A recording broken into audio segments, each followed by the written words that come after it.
All right, welcome. This is Orion Rising. I am your host, Leonard O'Neill. Good morning, good afternoon, good evening, or good morrow, depending on where in the world you are tuning into the show. All right, share this out, share this out, share this out. Welcome. Today's Friday. That means the law of one, right? I'll be changing that overlay in a minute from Orion Rising to the law of one. So when people tune in, if they're brand new, they'll go, what am I here for? And they'll see a big sign like I normally have up there saying the law of one. Those of you listening on the MP3 broadcasts around the world, you don't see the visuals, which you should take a look at. Go to YouTube or Facebook and take a look at that intro and look at the visuals on that intro and that video that's there, because the entire secret to the entire universe is in front of your eyes right there. I also have a video on my YouTube channel that is about the golden mean ratio, which is the spiral that everybody mistakenly calls the Fibonacci spiral. The Fibonacci sequence is in fact not the spiral itself. It is in fact the geometric shapes that are the angles, the triangles or the boxes that actually shift and go into a spiral. But it is not the natural spiral that is the soft spiral that goes around. That is the outside edge of those mathematical points, which makes up that it's a different equation. It is the yin and the yang. It is the universe, and if you're into fractals and fractions. So when you look at our math and the smoothness of the universe everywhere in the universe, and then the fractals are the hard, jagged parts. If you look at a stream, when it's flowing, the water is flowing. That's the spiral. That's the calm, the flow. As it winds through the landscape, it ends up smoothing everything. But at first, it's not. Everything is rough, and it winds its way through the landscape up and over and down and around. But over time, with the water running down there, it smooths out the surfaces that are in the water that are not. So that's an analogy there that's showing you.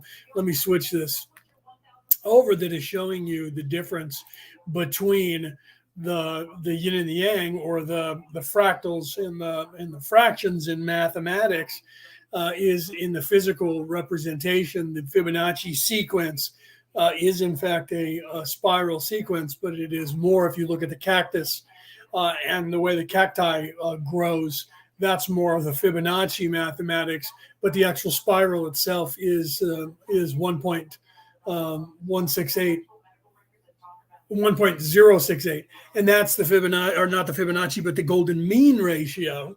I have a video that shows you that as well. So the secrets to the universe are right there in front of your eyes if you understand the mathematics of what's happening in that video. That's why I put that video together. Okay, so we're going to be doing the law of one. We're starting on session 15 this week. We finished session 14 last week. We're going to get into session 15. So let me switch over here so that I can see your guys' comments. Reese, welcome. Denise, welcome. Anybody else that's out there, say hello in the chat so I know you're here. And like I said, share this out, share this out. Those of you who are listening on the MP3 broadcast, you're not listening to it live. You're listening to it right after we're live.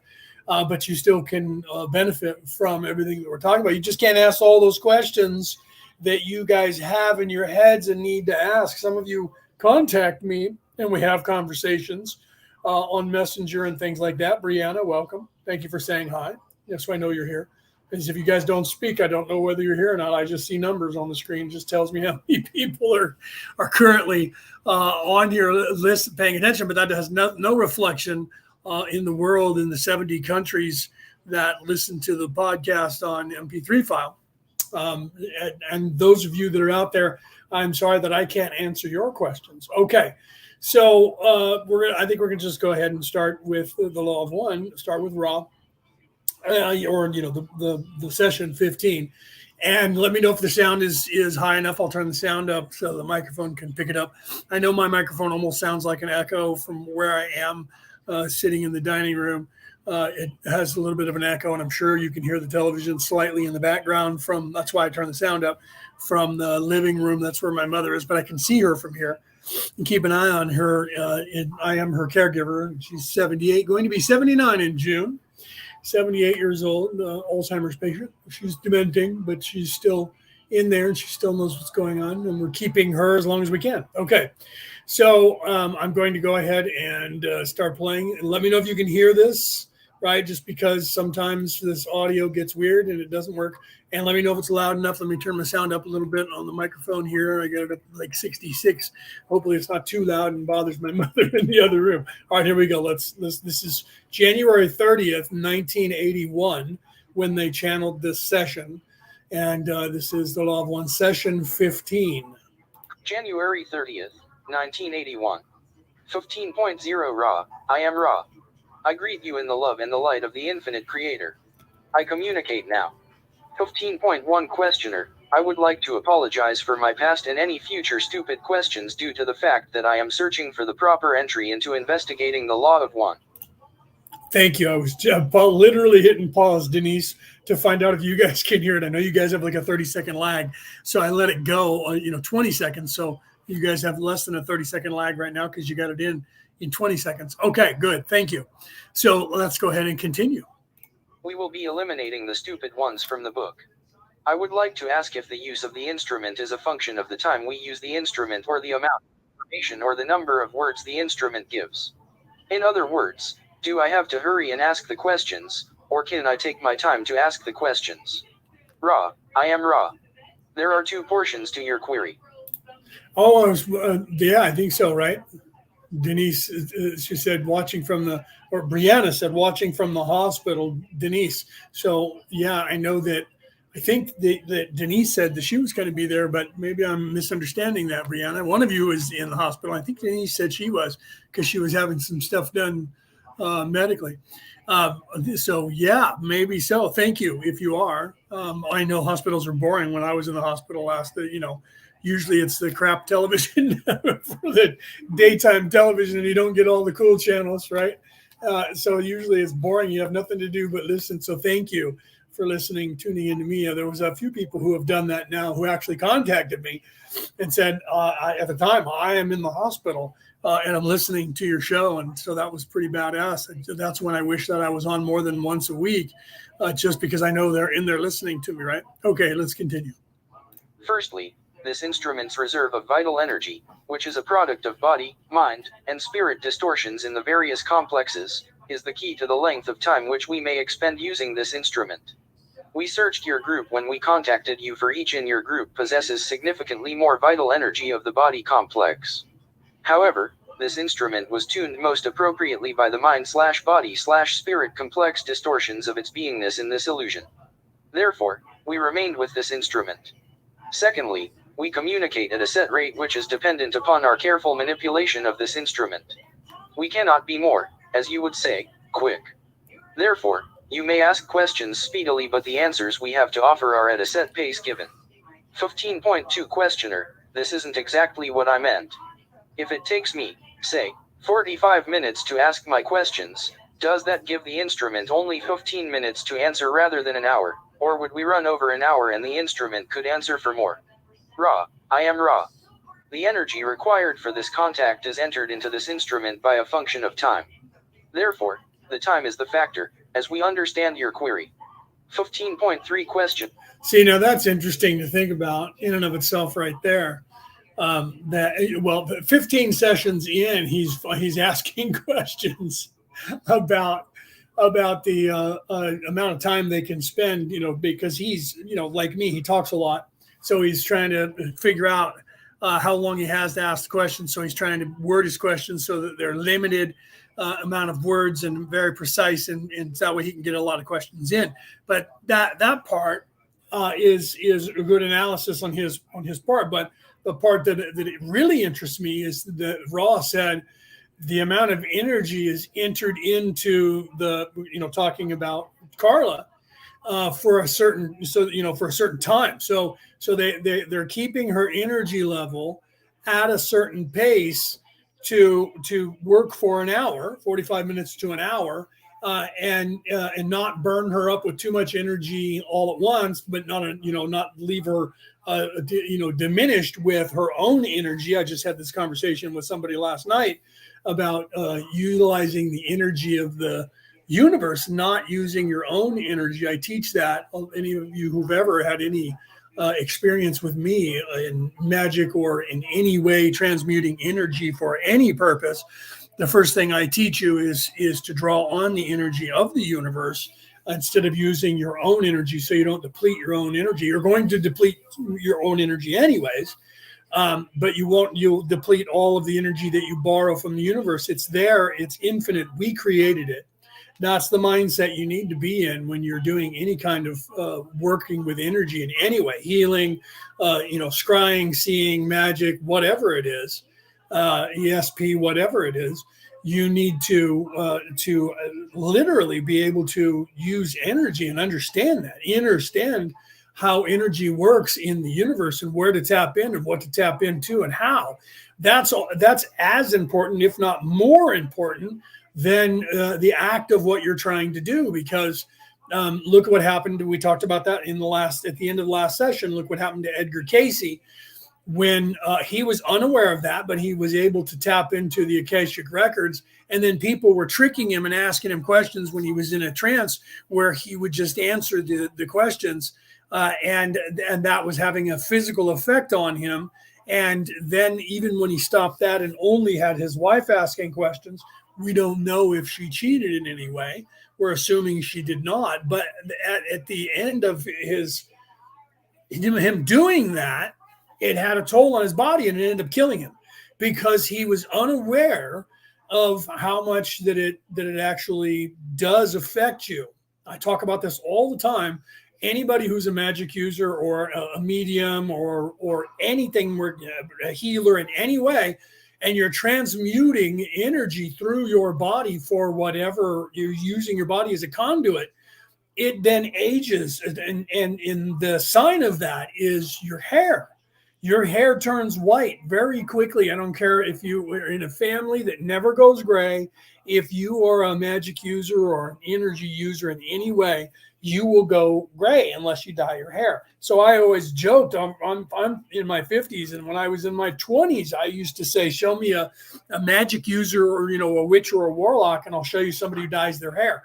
And people would laugh, but they knew it was true because transmuting energy does that. There's a drain on your physical body. So this is the conversation that they have throughout all 6 books, throughout all of the sessions. That's why at the end, almost every session, you hear them ask if there's anything else they can do to make the instrument.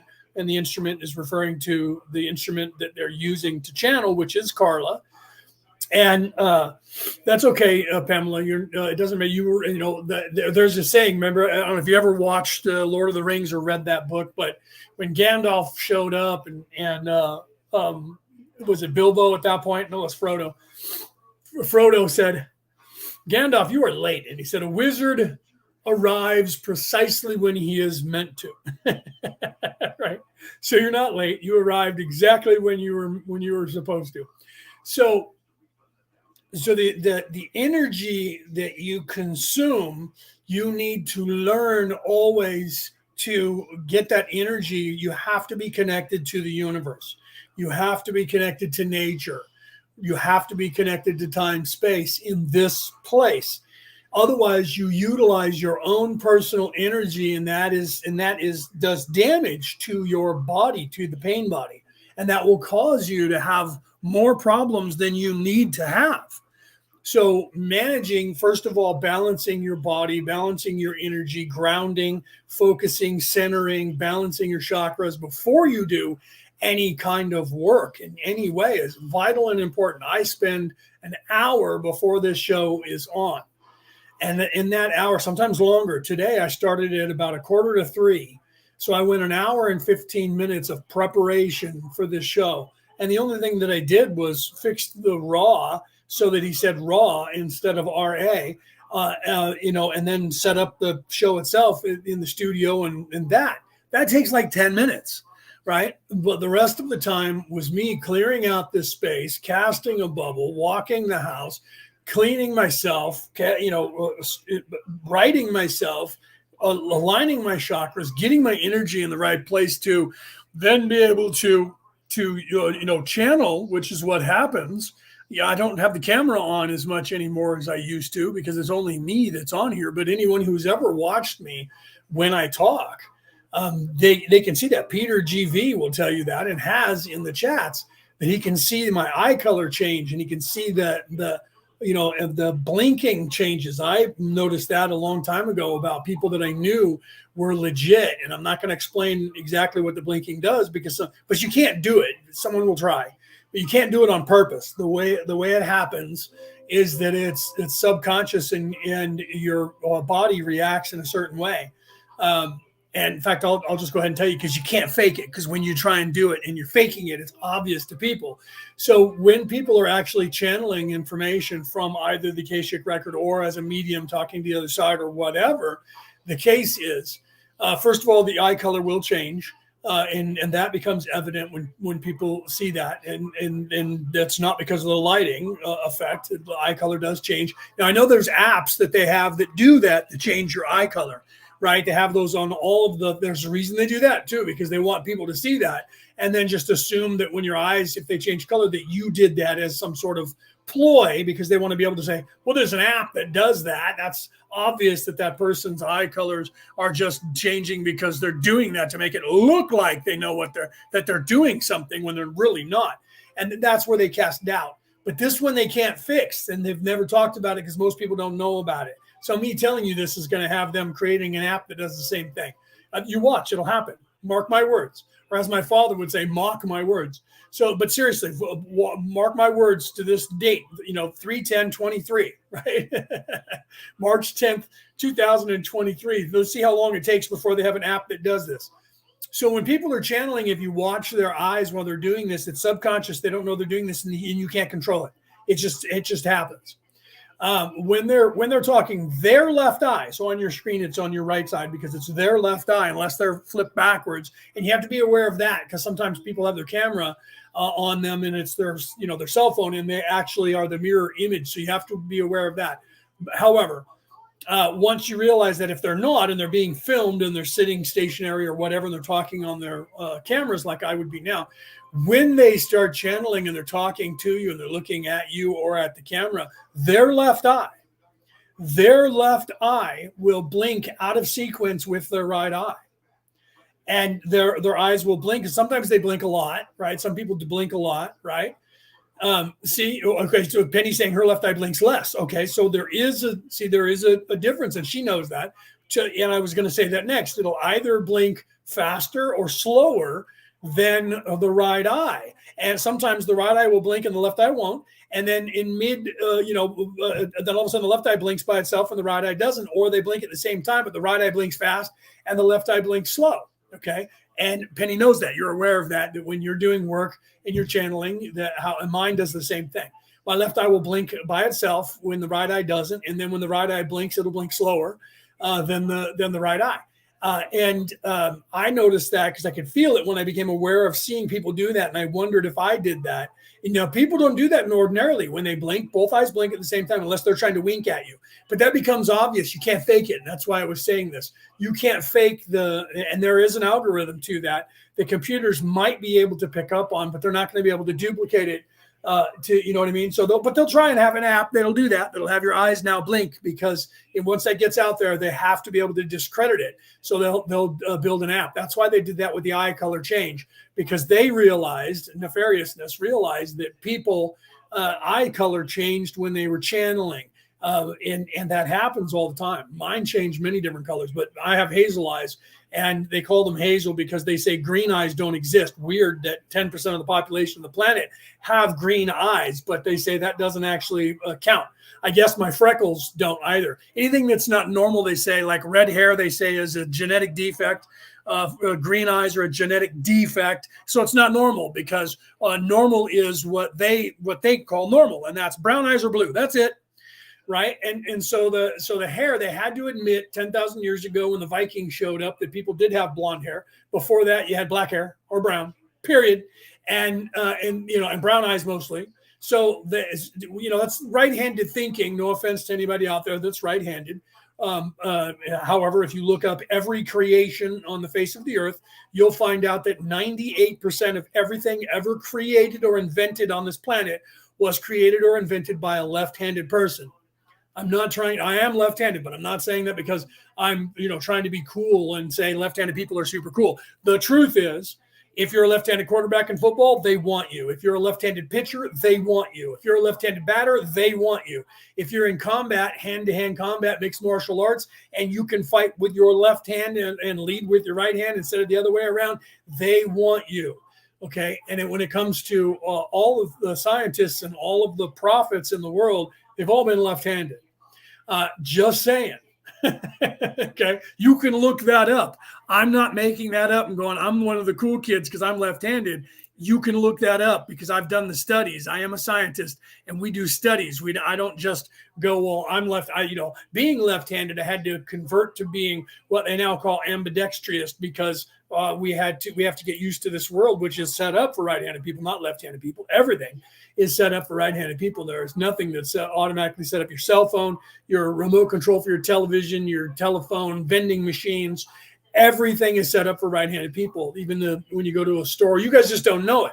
Banks, everything, you don't know it because it's natural for you. But for left-handed people, we're all fucked up when we try to use your shit. No offense. So Allison, welcome. Actually, you are showing your name this time. Most of the time when she comes in, I can't see her name, but this time she actually did. Welcome. So my point here is not that left-handed people are the cool kids, although 98% of all things ever invented were from left-handed people.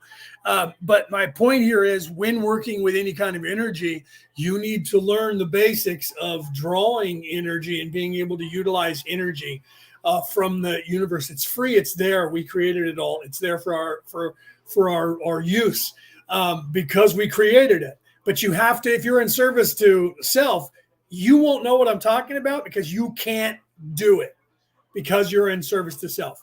And that is the truth. You cannot create. You have to have someone else create something for you, and then you can benefit from it. That's why they have the monetary system, and that's why they have people in specialty fields that they pay to do everything, because they cannot do it themselves. People who are in service to self, they only love themselves. Therefore, they cannot tap into the creative ability in the universe. I don't care what you say. I don't care if you think I'm crazy but those people that are in the know on both sides know this to be true. Okay. So you can go, you're full of crap, Leo. You don't know what you're talking about. Okay. Change the channel, find some other Care Bear conversation that fits your dilemma in your life at the time and pay attention to that and say that I'm crazy. But you're still not going to be able to create if you're in service to self. If you're the most important person in your life and you love you and all you want to do is use other people, there's a reason you want to use them.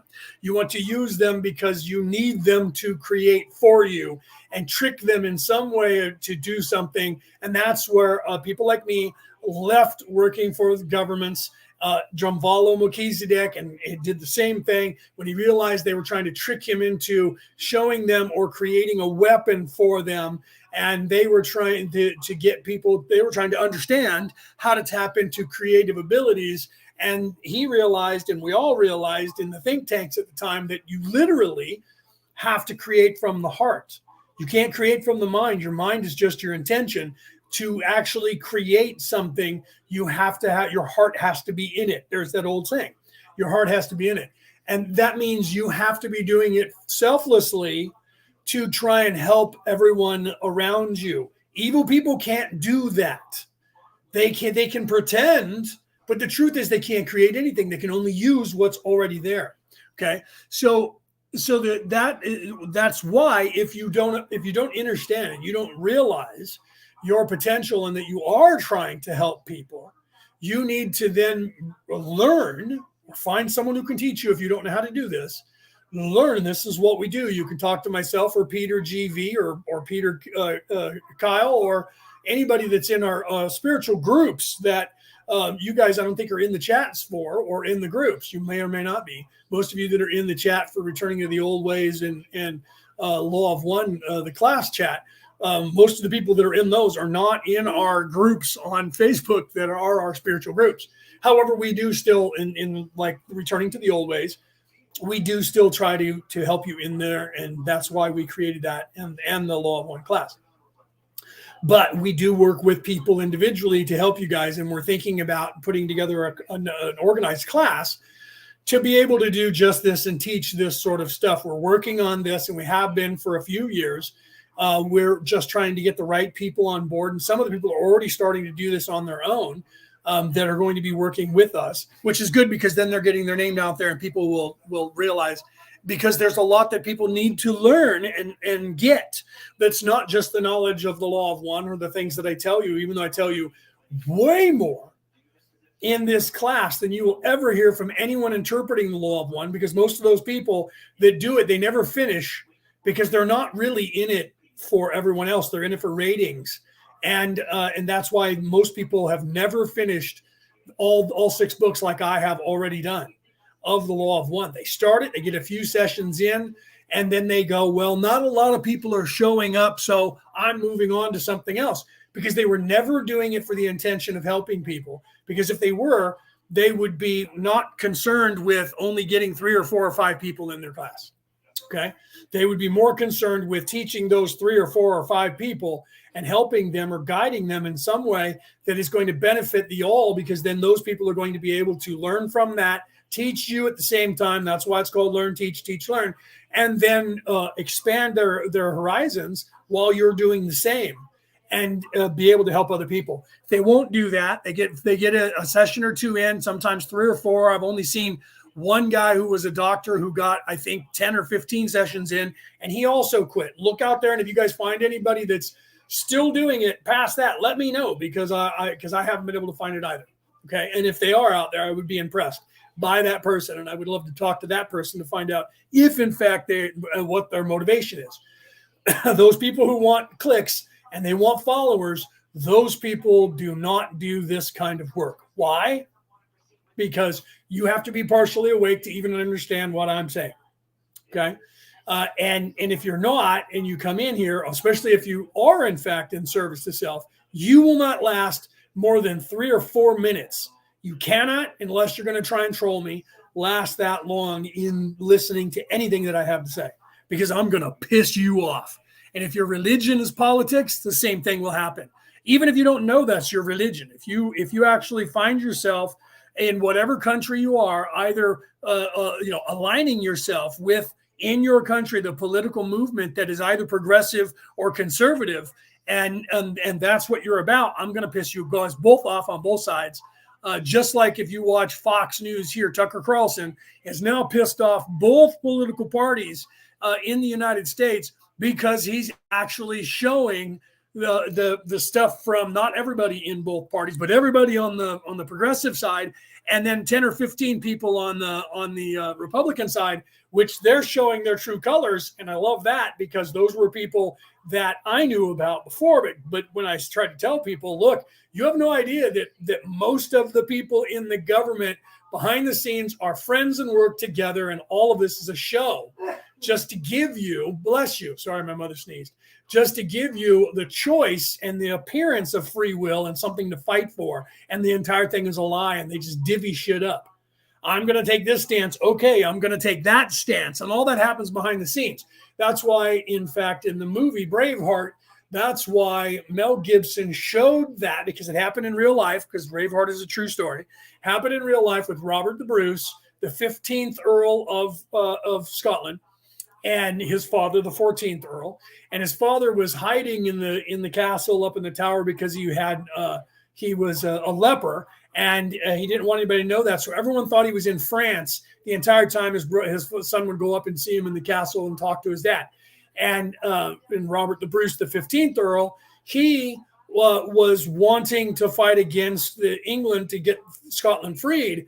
And he was basically starting to align the people to do that. And his father said, okay, I'll tell you what, we'll figure this out. And he says, listen, you do that. You go publicly and get the people to back you and let them know that you're backing William Wallace. And I will write a letter from France condemning you. And that way we can save the family. And if something happens and the king decides to assassinate you, I can say to the king, this entire thing was a ruse to out them, to squash it. And that's not what Robert the Bruce, the 15th, wanted, but he had to go along with his father because his father was in charge, okay?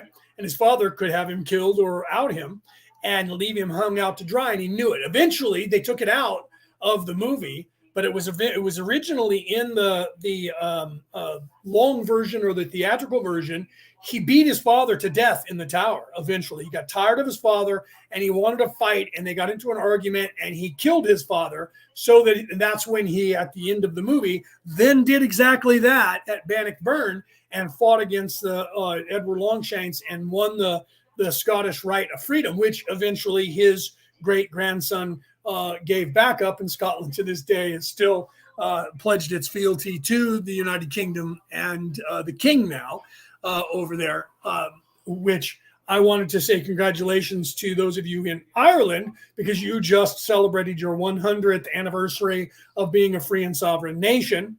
And I'm happy to say that being a volunteer for many years in that establishment and that entire endeavor, I'm very proud of that. And Peter Kyle was at a ceremony and filmed it. There's two reels that he has on TikTok where they're like 30 minutes long, and it's the ceremony where they're talking about that you guys just celebrated that just not too long ago. So I wanted to point that out because the country of Ireland was not officially recognized as a free and sovereign nation until somewhere between 94 and 97, 1994 and 1997, even though they voted their freedom after the Easter Uprising in 1916. Did I get that date right? Yeah.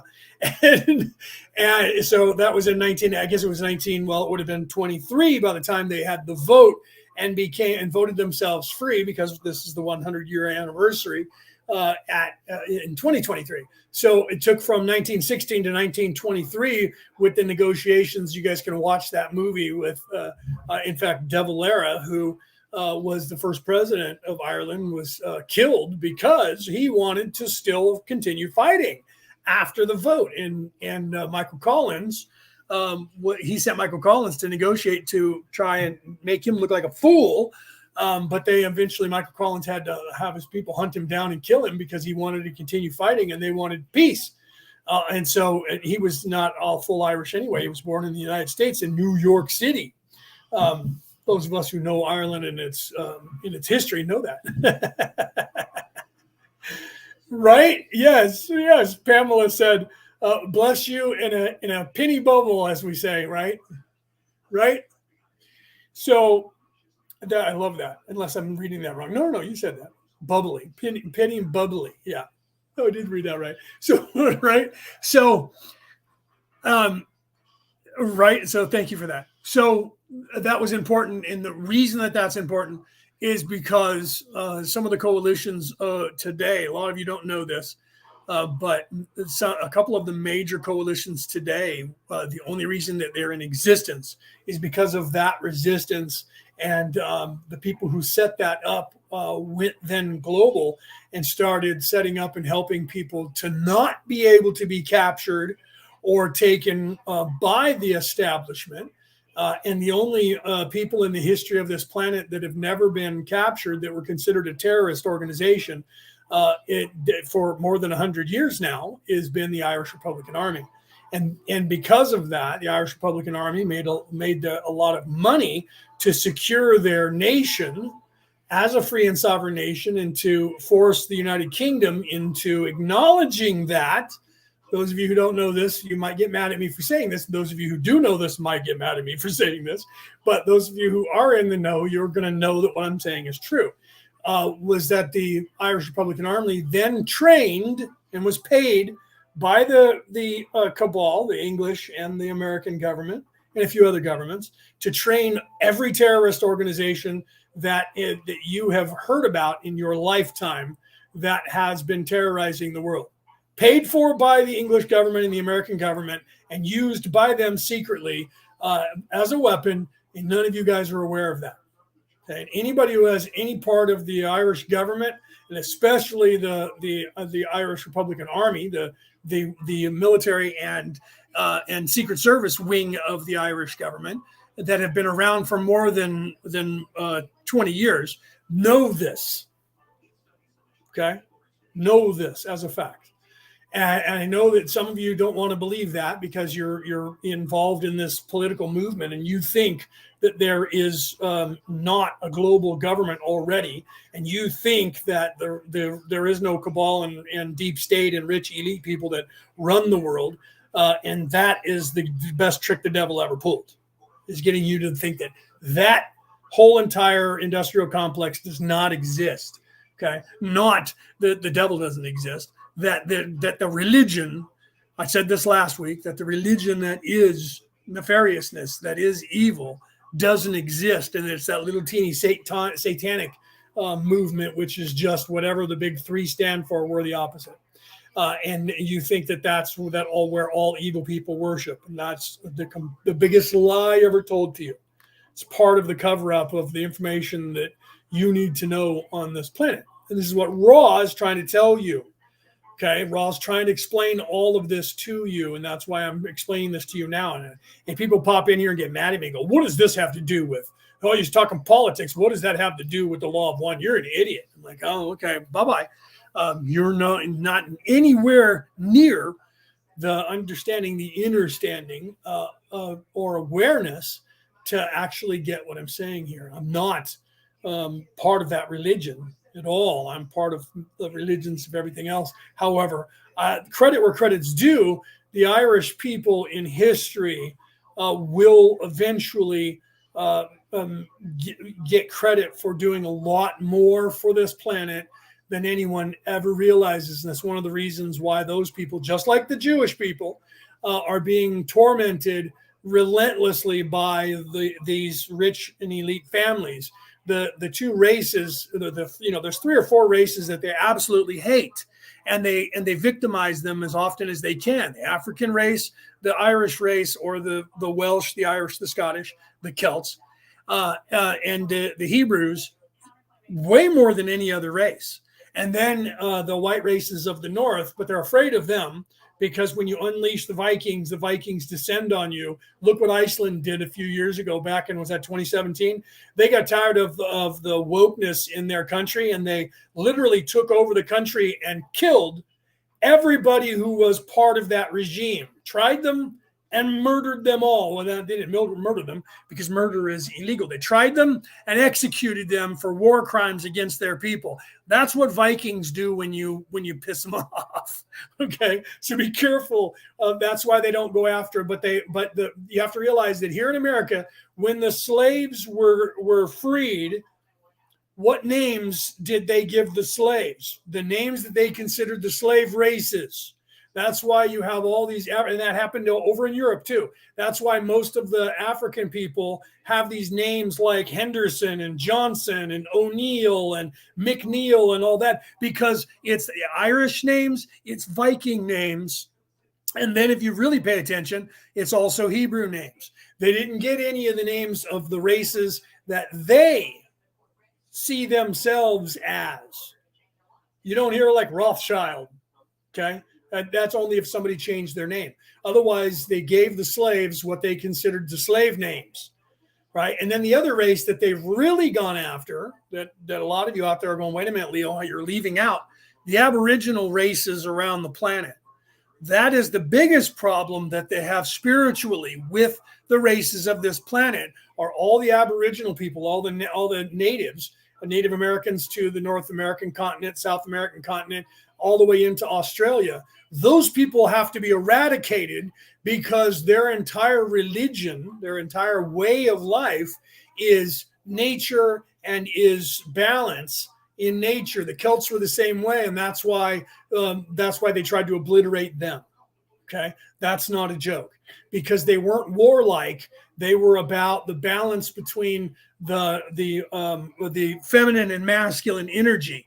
And if you look around the planet throughout history, and I'm a theologian, okay, so I've paid attention to not only the religions and the spiritual way of life, but to do that properly, you have to look at the philosophical and the political and the military history of everyone on the planet. You look into that, you're going to see that these warlike societies, the first thing they do is eradicate any society that venerates women in any position of power or free thinking. And that is done on purpose because of their religion is male dominance, because they need to keep everybody in their lizard brain in a warlike capacity. So having war gods like the Vikings in the north, they're afraid of them because they are sold into that in a zealot way, to where if you piss them off, then they all say, you know what, it's what they used to teach the Arabs, killing themselves and dying for their cause being a good thing. They had to change their ways and promise all these virgins that you're going to get in heaven to get them to do it. The Vikings do it because it's part of their religion they have for hundreds of thousands of years. When they went to attack a place, it was victory or death. And the Greeks were the same way. They feared the Greeks and they feared the Vikings because they were able to conquer the planet, because their entire way of thinking was, and in the Greek way, it was literally come back with this shield or on it. And that meant with the shield by you carrying it, or being carried, your dead body on it. That was normal for them. And it really tripped people out. And it wasn't all the Greeks. It was the hoplites from Sparta. And the Akkadians drove them nuts. They showed that in the movie, which was made from a comic series, a graphic novel. But the story is true. And the Akkadians didn't understand it. And so they asked one of the guys, Polonius, as a matter of fact, who they asked, at the Battle of Thermopylae, and asked him, because they were so carefree about the whole thing. And he says, aren't you concerned that we might die? And he said, for a Spartan, that's our best hope, is that someone over there in that 1,000,000-man army is good enough to be able to kill me. That's a perfect death. So their religion was that. And everybody bought into it in the hoplites and the Vikings bought into the dying. When you went into combat, it was victory or death. And that happens throughout time. There's a reason I'm going into all of this, and you'll understand this as we go. The knights, the temple knights, and all of the Templar knights were because they were, called themselves that because they were in the Temple of Solomon and protecting people along the road. But there was many other Hospitaller knights. There was many other organizations that were actually knights that were part of the larger army. However, they fought the same way because they believed in Christ. And they believed that God was righteous and that what they were doing was trying to help people, even though there was evil people that did evil shit. If you watch the movie The Kingdom of Heaven, you see that Guy de Lucion and his brother they were robber knights. That's what they're called when you're an evil knight. They were evil, and they caused that whole war with Saladin at the time, got themselves killed for it.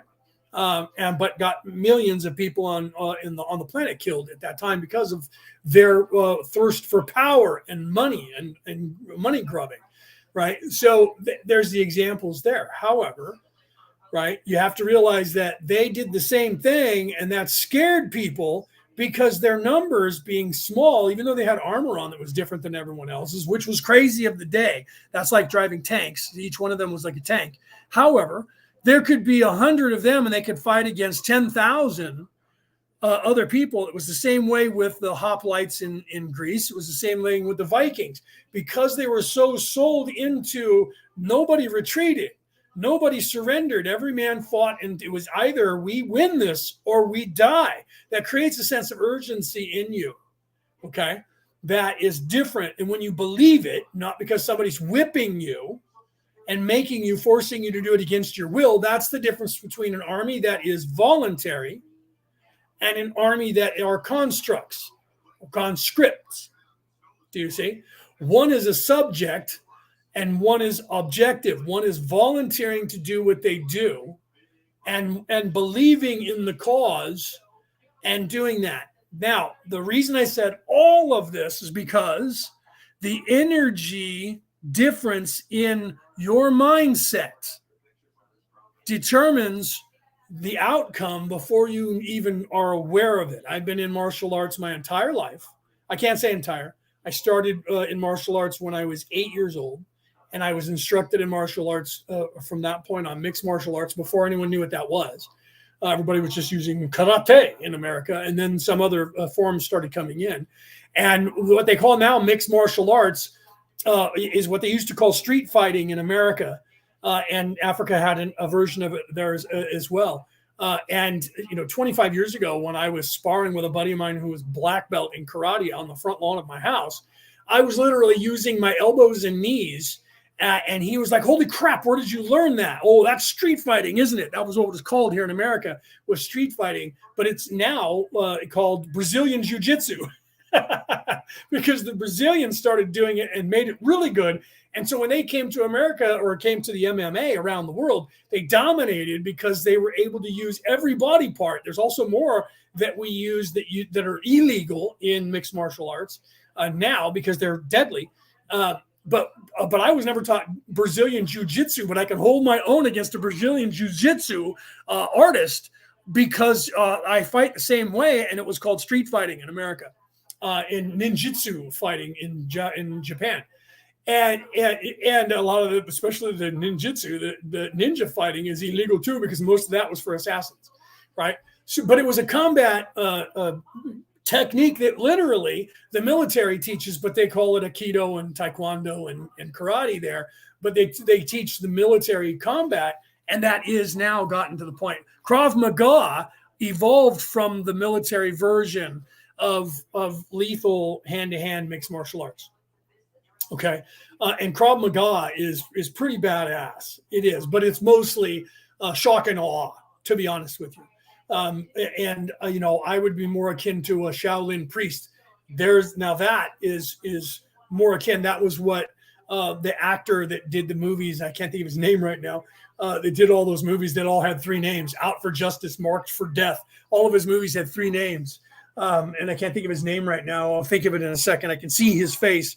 And everybody thought that he was fake, and he was actually a master, and he actually was the first white person from America that was actually allowed to teach and have a dojo in Japan. That's how respected he actually was. Steven Seagal, he actually was a badass. Unlike what's his name, the actor, the French guy who claimed, and I can't think of his name either, who claimed he was a badass. He was a badass, but he claimed that he won all these titles that he actually didn't win. And Dolph Lundgren and him hated each other because he was claimed that he won most of the fights and the championships that Dolph Lundgren actually won. And so Dolph Lundgren was always getting into a physical fight with him. Every time they ran into each other in public, they would get arrested for fighting. Not a joke. Now, I'm not saying that dude wasn't a badass, but he didn't win all the stuff that he claimed he won. he was stealing people's thunder and saying he won years that he never actually won.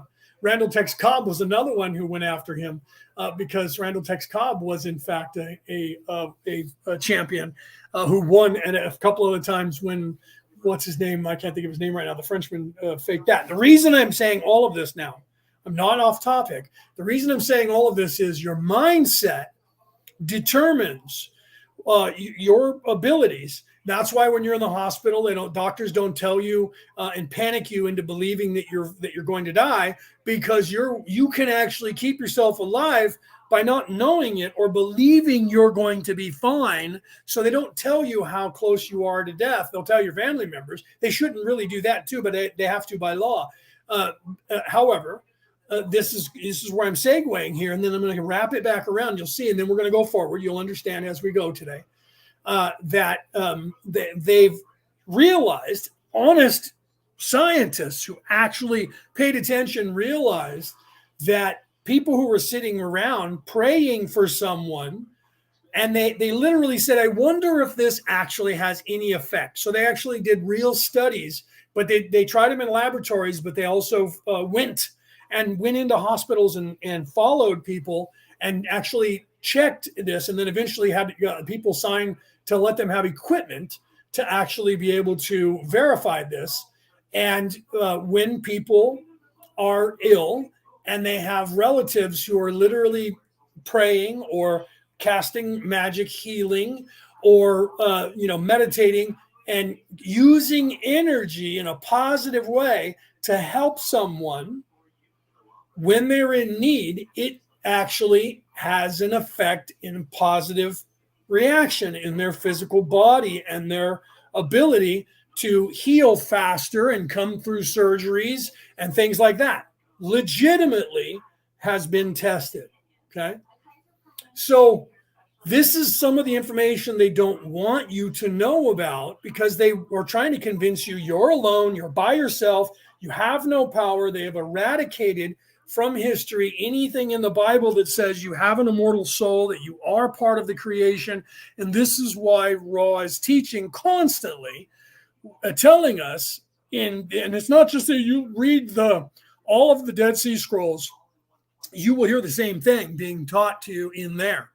And you read scrolls from other religions that are outside the big three that have been handpicked and censored during the different councils in the Christian religion, especially during the last two councils of Nicaea. But there was 58 councils over the years. People don't know that. 58 times people decided to sit down and re-edit what you could know that is in the books of the Bible that you currently have in the big three religions, because they're all based on the same Bible: the Hebrew religion, the Christian religion, and the Muslim religion. The Muslim religion is based on Moses and everything that happened during the Exodus. The Hebrew Bible is based on the creation story, and then Moses and that everything that happened after that, and then David and on down through the years. The Christian Bible is based on the prophecy of Jesus from the Bible of Moses, from the Hebrew Bible, the same thing that the Muslim religion was based on. And then that prophecy came true, but then the split is that the Hebrews don't believe that Jesus was the Savior at all, and the Christians do believe that, and the Muslims don't believe Jesus was the Savior because they have their own. Right. And then that's why they're fighting. And all of that was done on purpose. Right. Well, there is only one God, and there's where it changes. Muhammad is his prophet. Jesus is his prophet. And then the Hebrews, they have their own prophet. And then in all of these religions, and then the other ones as well, they believe that there can only be one prophet. Right. That there can't be more than one. But now the Catholics, that Christian religion, they believe there can be more than one, and they call them saints. They don't worship them as gods, okay? But they call them saints, and they venerate them. But then people look at them because they do that, and they have to talk crap about that religion and say they worship saints like gods. So those people are crazy, because what they're doing is they're showing people and venerating people who have done spectacular things with their energy, with infinity, with the love of whatever creator, whatever you want to call that, the creation, the Godhead in the universe. And they've actually performed what we on the 3D consider miracles. So therefore, they see them as holy prophets who have been doing the good work of the universe, of the Godhead, whatever you want to call your God, whatever you feel comfortable in, whatever religious aspect you've been trained and indoctrinated into, so you think that one is the only one that can be right, if that is where your mind is. You can still find that in that religion, okay? Right. Yeah. Denise Padre Pio. Right. Papa Juan Pablo. I'm partial to John Paul because John Paul II was the Pope at the time that I was knighted, and I was literally knighted on the day that he died. Which means that I was knighted on the day of his feast when he was, because he's a saint now. Although I just realized that in the last 4 months, in this reality, the reality that I come from, and I know I might lose some of you viewers here, the reality that the soul that is in this body was occupying prior to this one, he had not been made a saint yet, and we were still trying to make him a saint. Then one day, there was a shift. I knew there was a shift, and those of you who know me knew that shift happened. People who know me a year ago and know me today know that I'm a different person than I was a year ago, that I talk different, I act different, everything, even though I'm in the exact same body, I've changed that much. Then I come to find out that in 2017, he was venerated as a saint, canonized as a saint. And I was like, wow, when did this happen? And they were like 2017. I'm like, what? I literally, it's not like I missed it. I was getting knighted by the Holy Roman Catholic See on the day that Pope John Paul died. We were outside in the parking lot. We didn't have smartphones then. We had Blackberries, pagers, and cell phones. We were dressed in our full regalia with the tuxedo, because that's the armor of a knight. They don't wear armor metal plate anymore because it would look kind of weird if we were walking down the street wearing plate armor in a time when we'd be wearing Kevlar now, right? So we're standing in the parking lot mustering, and there was, I think, 48 of us, or I think there's 48 of us that were going to be knighted here in the West Coast of America on that day. And all of a sudden, all of our phones and Blackberries and pagers started erupting. And we knew, because we knew that Pope John Paul was ill. We knew that's how it had, and everybody was milling about. And we all started getting messages and phone calls and Blackberry texts and emails that Pope John Paul just died. Okay. Then they came out, set up a podium with a microphone, and told us the whole ordeal. And it was kind of sad, but we all knew that we were being knighted. And those of us on this planet at the time who were being knighted, the reason why we were partial to Pope John Paul was that all knights were banned from the Catholic religion, from all Christian religions, after that whole fiasco in when was that, 1207, October, Friday the 13th, when the knights, when the Pope and the King in France decided the knights were too powerful and they wanted all their power, their money, their land, and everything in their military. So they went after them on Friday the 13th. That's why the number 13 is unlucky now and considered bad. I've done 2 shows on this. You can go on my archives and listen to me and JD Jeffrey talking for 3.5 hours about the number 13 and the Knights Templars. And so they disbanded them because they only caught maybe 1/10 of the actual people who actually sacrificed themselves on purpose to buy time for everybody else to escape and disappear. And then they went worldwide and created the monetary system that we have now. Switzerland, they created that country, saved Scotland in that Battle of Bannockburn that I talked about earlier. If you read the history, they didn't talk about it in the movie that Mel Gibson made. But when they were fighting that last battle at Bannockburn to get their freedom, a bunch of knights on horseback showed up wearing white and came out of nowhere and rode into the battle and help win the day. And that happened around the world in different places where these knights all of a sudden showed up with a different name, up to and including the Nina, the Pinta, and the Santa Maria that was constructed in Spain and built in Spain for the Portuguese sailing gentlemen who came to the United States and founded officially for Europe, the United States of America, that being Christopher Columbus, who they now accuse of being a racist murderer.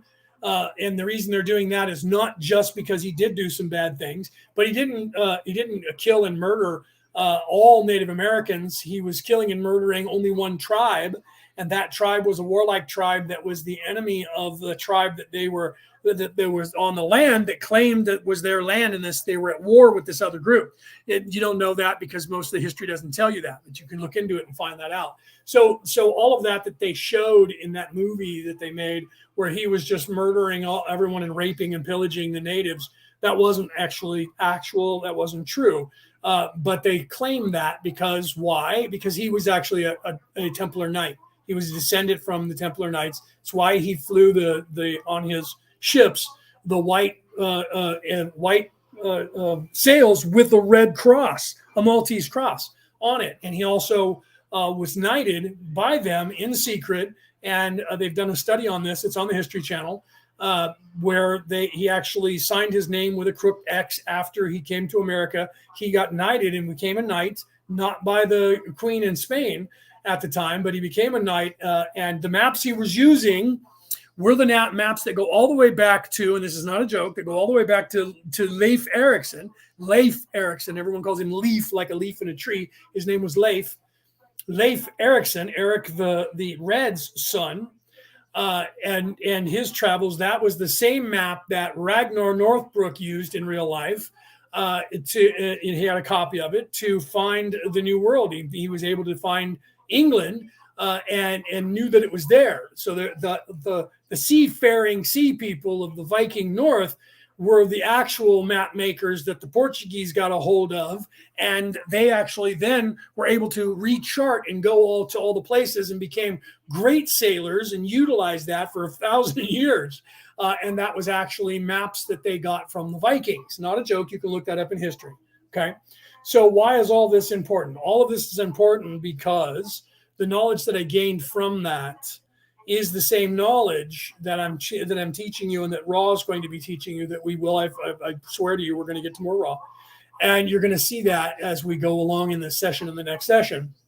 That your energy and your intention is everything, and this is what was taught to me in the 18 and 21 lessons of Merlin, not just the books that I read, because I did have literally 10 years, 12 years. 12 years, actually it was 13, but on the 13th year, that was when my father died. But I had 12 years of training as a druid to get the title of Merlin, in which I don't have a piece of paper for, because there was no paper for since the Merlins became a title, tens of thousands of years ago. We don't need a piece of paper. You either know what you're talking about or you don't. Okay. And that becomes very apparent. You can ask Cassie, for one, who spent a lot of time, almost a year, vetting me before she would in any way work with me, other than just on a casual basis. And that was okay. And I'm all right with that. And some of you are doing that now that are out there. And I'm okay. I encourage that, because if you pay attention long enough to anybody, their true colors are going to come through, and you will learn from that if you're paying attention. And people that are genuine, you're going to know. And why is that? Okay. And how is that? Because people who are, in fact, in service to self, let's go back to energy and intention again. All of this is going to come back around, right? So the energy and intention, they cannot create, they can only control. So therefore, they will not be able to do anything, and they will start to control you. Those of us who are not trying to control you will never try to control you in any way. We will encourage you to be an individual and be aware of everything that's going on and protect yourselves. So there's the difference. You can feel, yes, Penny says, you can feel the difference. You can, if you're aware of that. And this is what we're trying to get across. And this is what Ra is trying to get across, not just in warning you that there's this group of people that have tried to take over this world, but how they've done that. And this is why I'm here to help interpret that. And you're absolutely right, Penny, right?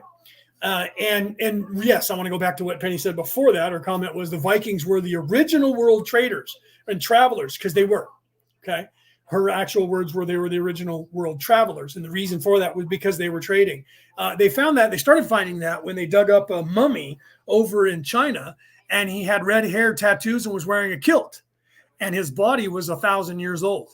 That was in a time when Celts and Europeans shouldn't have been that far east. But then they said, well, the land bridge and the Native Americans, the Caucasian people, and this was a missing link. And then they started really looking into that. They realized that the horse traders of the old times that set up all the trade routes that people utilized until today. Now we fly everything, but prior to that, all of those were in fact Europeans, and they were in fact from Northern Western Europe and Southern Europe. They were in fact Vikings. And then they did DNA testing when the guys in Australia, Stephen and Evan Strong, worked with the scientists there, because everybody says that Africa is where everybody came from, but some of us don't have any African DNA. How did they explain that? They started looking into it, and they realized the Aborigines in Australia are very dark. They look like dark people from Africa, but they don't look like their bone structure. They have a European bone structure. So does that mean they originated in Europe or what? Because they don't have any African bone structure. So they started testing the DNA. And they found out that it's a completely different race of people, and that there is an entire race of people on this earth that do not have any African DNA, and they're still here. So they started tracing that backwards to find out. And what they did was they started realizing, and they just figured this out in 2016.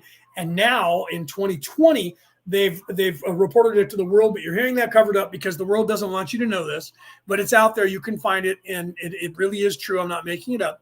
They found that when they look back far enough in the DNA of people, even in the Middle East, they find out that their language and their DNA and everything is actually based on Norwegian language and DNA, old ancient Futhark. But they didn't teach their language, so they picked up a lot of their religion and kind of melded all of that together. And that's one of the reasons why those of us who are theologians realize that across the board, the creation stories are so similar. But that has nothing to do with, say, the Vikings creating the world or dominating the world. It was already that way. And when they found each other and then found the creation stories of each religions or philosophical or spiritual beliefs, they found that they were almost identical with only a few changes. And so that was easy. And that's how the Catholic religion went about conquering people and converting them to Catholicism, is because they were aware that all they had to do was show them how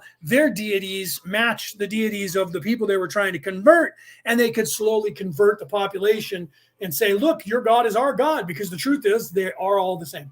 And if you're a theologian and you've spent as many years, I've spent from the time I was 8 years old until now, learning about philosophical, religious, spiritual practices, along with military, political, and all of that throughout the entire world. There's not much I don't know. And whenever there's something I don't know, I run down that rabbit hole and learn it. Okay. And it drives people crazy because I know so much about it. And they're like, how do you know this? I've literally spent my life learning this. Literally. My father charged me with that and said, if you want, because I said, we lived across the street from a church, a Mormon church. Dad, are we Christian? I went to the Mormon church and they were teaching Christianity. And I asked my father if we were Christian. And then he said to me, look, this is what you have to do. If you want to look at a religion, you should look at all of them. Go to their places of worship, talk to the people that go there, talk to the clergy that goes there, read their indoctrinated Bibles or whatever their Bibles are, or their dusty old tomes, and find out if there's one that fits for you. And I literally took that to heart.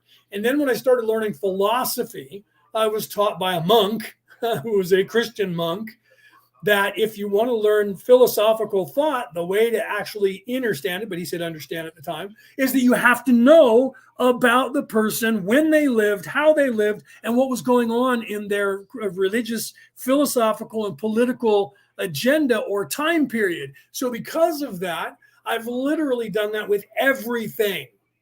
That the only way that you can determine what history is trying to teach you is you have to learn everything about that person, what motivated them and what they thought about and why they did what they did. And then what does that lead you to, Leo? What does that lead you to, children out there around the world? It leads you to the thinking of intention. And whether they have an evil intention in self-serving or whether they have a good intention and in service to others. And that is going to be the outcome that you're going to find is the MO, the modus operandi, the motivational reason for everything that has been done throughout all of history on this planet in a cyclical manner, going all the way back to the Fibonacci sequence and the golden mean ratio an hour ago when I started this show, is that you're going to find that the yin and the yang, and that all of that is the feng shui, depending on how you want to pronounce that. Potato, potato, tomato, tomato. Let's call the whole thing off. If you're American, you get that and you laugh. Actually, if you're European, I think you get that and you laugh too. But if you're not, you're like, what the hell did he just say? Good. So you will find that the motivational factor has always been a constant throughout all of time. And what has been that constant? The constant has been the nefarious ideology has known for most of its history what is the motivating factor for people who are not part of their religion, and how to stifle them and get them to believe that they have no power, no strength, that they are alone, and have them live in fear in their lizard brain in the lowest vibration they can make them without being too dangerous to themselves, and make them be complacent and make them be not motivated and make them be scared and afraid and living in their ego, in that portion of their ego, not the one that makes you believe that you are the greatest on the entire world. But they need those people too, because those people are the ones that will then make them a lot of money. Say in fighting, you had Muhammad Ali. I'm the greatest in the world. He believed it.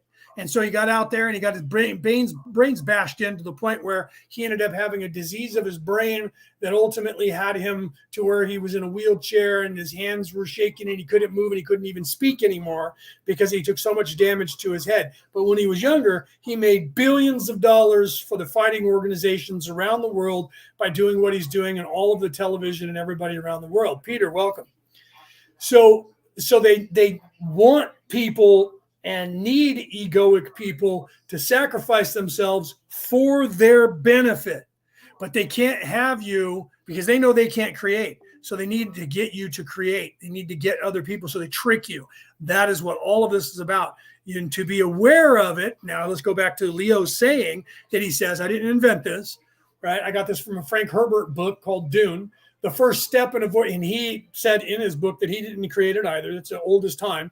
The first step in avoiding a trap is knowing of its existence. The trap in utilizing energy around the world for whatever purpose you're utilizing the energy is the lack of knowledge that there is infinite energy in the infinite universe in infinity for at your disposal, and how you got access that, why you need to access that, so that you don't end up utilizing your own energy and then in the process damage your physical body, damage your soul, unalign your chakras, and diminish your own abilities. They want you to do that, so they took the knowledge from you that would help you if with the understanding of being able to utilize 3, 6, and 9 as below, so above, and utilize the charm of making and balance your chakras, keeping you from doing all of that and making it so that it does damage to you when you do,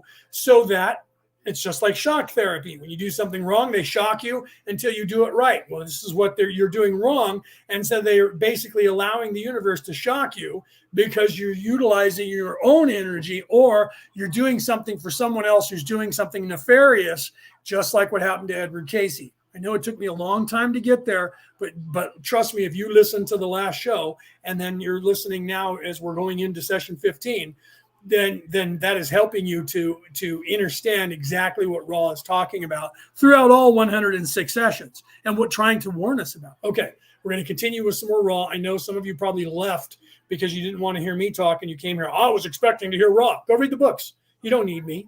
If you're that knowledgeable and you're okay with your own interpretation, you shouldn't have been coming here anyways. So if you're that awake and you know that everything that's going on, you don't need me. Go and read it yourself or watch the videos and come up with your own version of what you think Ra's saying. And I'm okay with that. And if you learn something that I didn't know, come tell me about it. And we'll put you on the air and we'll talk about it. Okay, let's continue. Okay. Then I should ask my questions rapidly so that I do not reduce the time. Is this correct? Ra, I am Ra. You shall do as you deem fit. However, we may suggest that to obtain the answers you require may mean that you invest some of what you experience as time. Although you lose the answer time, you gain thereby in the specificity of the answer, as many times in the past we have needed clarification of hastily phrased questions. 15.4 Questioner, thank you. The first question is, why does rapid aging occur on this planet? Ra, I am Ra. Rapid aging occurs upon this third density planet due to an ongoing imbalance of receptor web complex in the etheric portion of the energy field of this planet. What does that mean? Let's interpret that. Okay. The planet is off kilter by 23.5 degrees off of true north. Okay.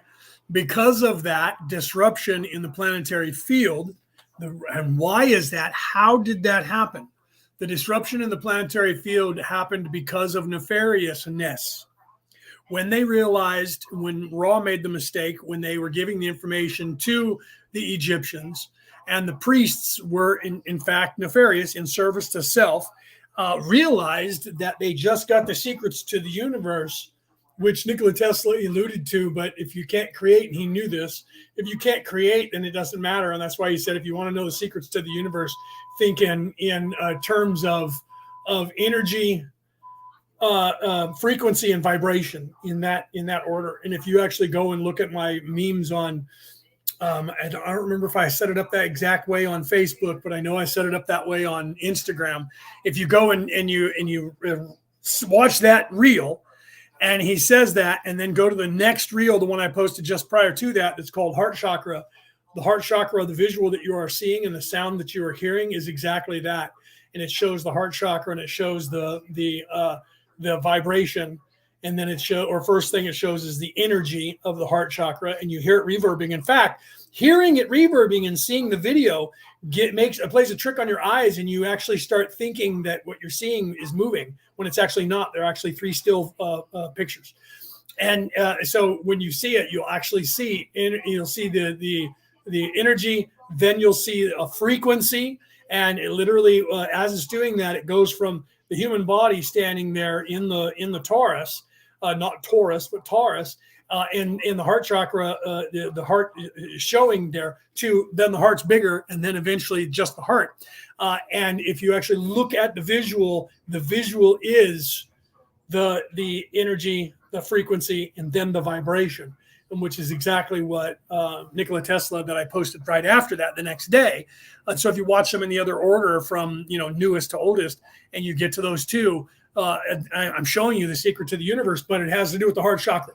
Okay, so the reason that we have a short life expectancy on this planet, Ra's going to explain this to you, but I'm going to explain it to you now in one way, and Ra will explain it again in a different way. And then I'll make sure that you get it, but I'm going to do it as best I can right here now, is because of our nefariousness. He's going to say that our affinity for bellicose. Bellicose means, our affinity, not infinity. Affinity means our, choice or our craving. Bellicosity means violence, aggression, and violence. So because of people who are in service to self, they are aggressive, violent, controlling, and they took the energy, the information about the universe and how it works, this matrix, this illusion and how it works, and they kept it for themselves, and they utilized that and eradicated the memory from anybody knowing that, and then they utilized it, and they've been using it ever since. To this day, that was what they were. Now let's go back to everything I said before. Everything that they took out of all the Bibles was done because of the information that caused our life expectancy to get less. The life expectancy of a planet, the gravitational pull of a planet, and all of that is directly related to the humans on it, or the beings occupying a body on it. This planet is corrupted and was pulled away from the light, and was pulled very far away from the light. And we are now starting to right ourselves. And I told you this last week. Why? Because I knew where we were going. This week, I tell people I always get ahead of myself. Okay. So yes, our ability, or our affinity, Penny says, our ability for negativity. Ra was unaware. Ra had been created in the time before the veiling. So they didn't realize when they came here what exactly that entailed, because nobody was evil in their entire species. It was before the veiling. And when they got here and they were trying to help the people of this planet, they underestimated the ability of free will on this planet to be evil. And they took the information and used it for evil and usurped control of the matrix. And that's what was the cause of this planet becoming stuck. That's why they're here still, helping us. They're trying to fix what they screwed up. And they're here helping that. And those of us who came from Orion, that's where Ra's people came from, by the way. We also came here, to help them, to help you, to help all the people of this planet in the coalition that I'm a part of. Peter is actually in that coalition with me. He's one of my cohorts in that coalition. And there's a few more of us that are in our little cell. And we then have groups outside of that have bigger groups and have bigger groups, and everybody, it's like a dropping water in a pond or in a lake or in the ocean, and each cell is a drop of water that affects all other cells in the whole, and it comes from outside. That is how it's set up, and that's why it is successful. Because if they were to say, come get me, the only information they would get from me is the people that are directly related to me, and that would give them 3 or 4, maybe 5. And then those people, it would take them forever to try and track people down. And by the time they got to 3 or 4 cells, all the other cells would shut them off and cut them off. And that's why the Priory of Zion, if you look at the Da Vinci Code, was set up the exact same way. And that's why there was only 4 people who knew anything. And dumbass killed all 4 of them. And the only person that was still alive was Sophie, who was the granddaughter of the Grand Master, who was being trained in the Druid ways to be the next Grand Master to protect the information from the world. Okay. And she had a knight who her grandfather realized, even though he called him a beat cop, realized that he was really a knight and would be faithful to her. And he put them together, and Tom Hanks played that character in the book. That I know what Tom Brown, is that his name? Tom Brown? Brown based. I had all of the same books and read them. I don't own them anymore. I had them, but I've gone light, so I got rid of a lot of books. But all the books that he based that entire book on that became that movie, I had the exact same books. Right? It was Holy Blood, Holy Grail. It was Mary and her Knights, the Holy Knights, the Templar Knights, and one other book. There were 5 books that he accredited to. In fact, Lee T. Bing was an anagram for one of the writers of Holy Blood, Holy Grail. Most of the characters in that and the things that happened in there were anagrams paying homage to the people that wrote the books that were based on other books, or that wrote the other books that were given down through history, explaining all of that. And he wrote that. And so people just love it. They think it's a great movie, and they have no idea that the actual history of it. They have no idea what that was all based on, and it was all true fact and real history.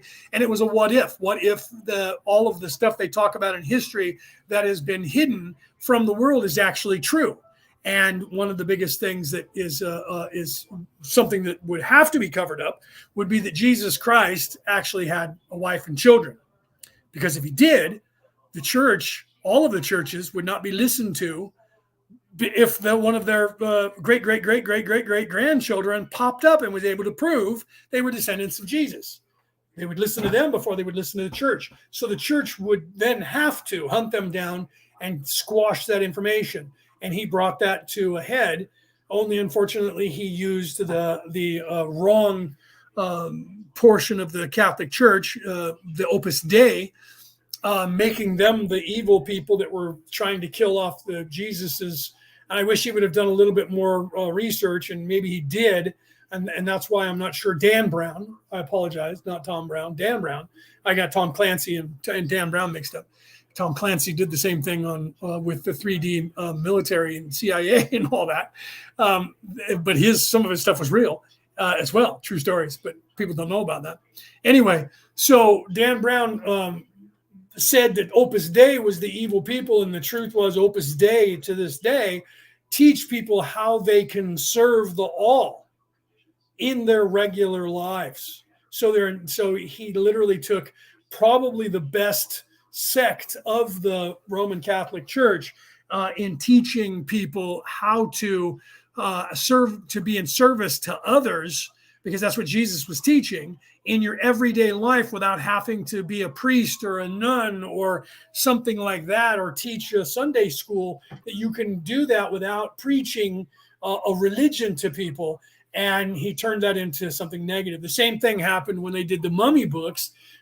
They literally used Imhotep, and has said that Imhotep was the evil priest that was having an affair with the queen, and the king, cursed him forever, and he was trying to get his life back, and he was undead, and he was evil, and he was trying to resurrect his queen, lover, and all of that. When in fact, Imhotep was probably the wisest medical person in history.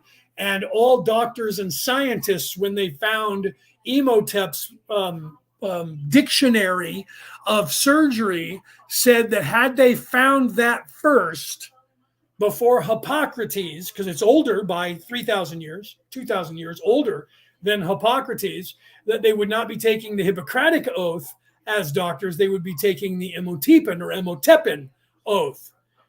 Because his stuff is what they're using now.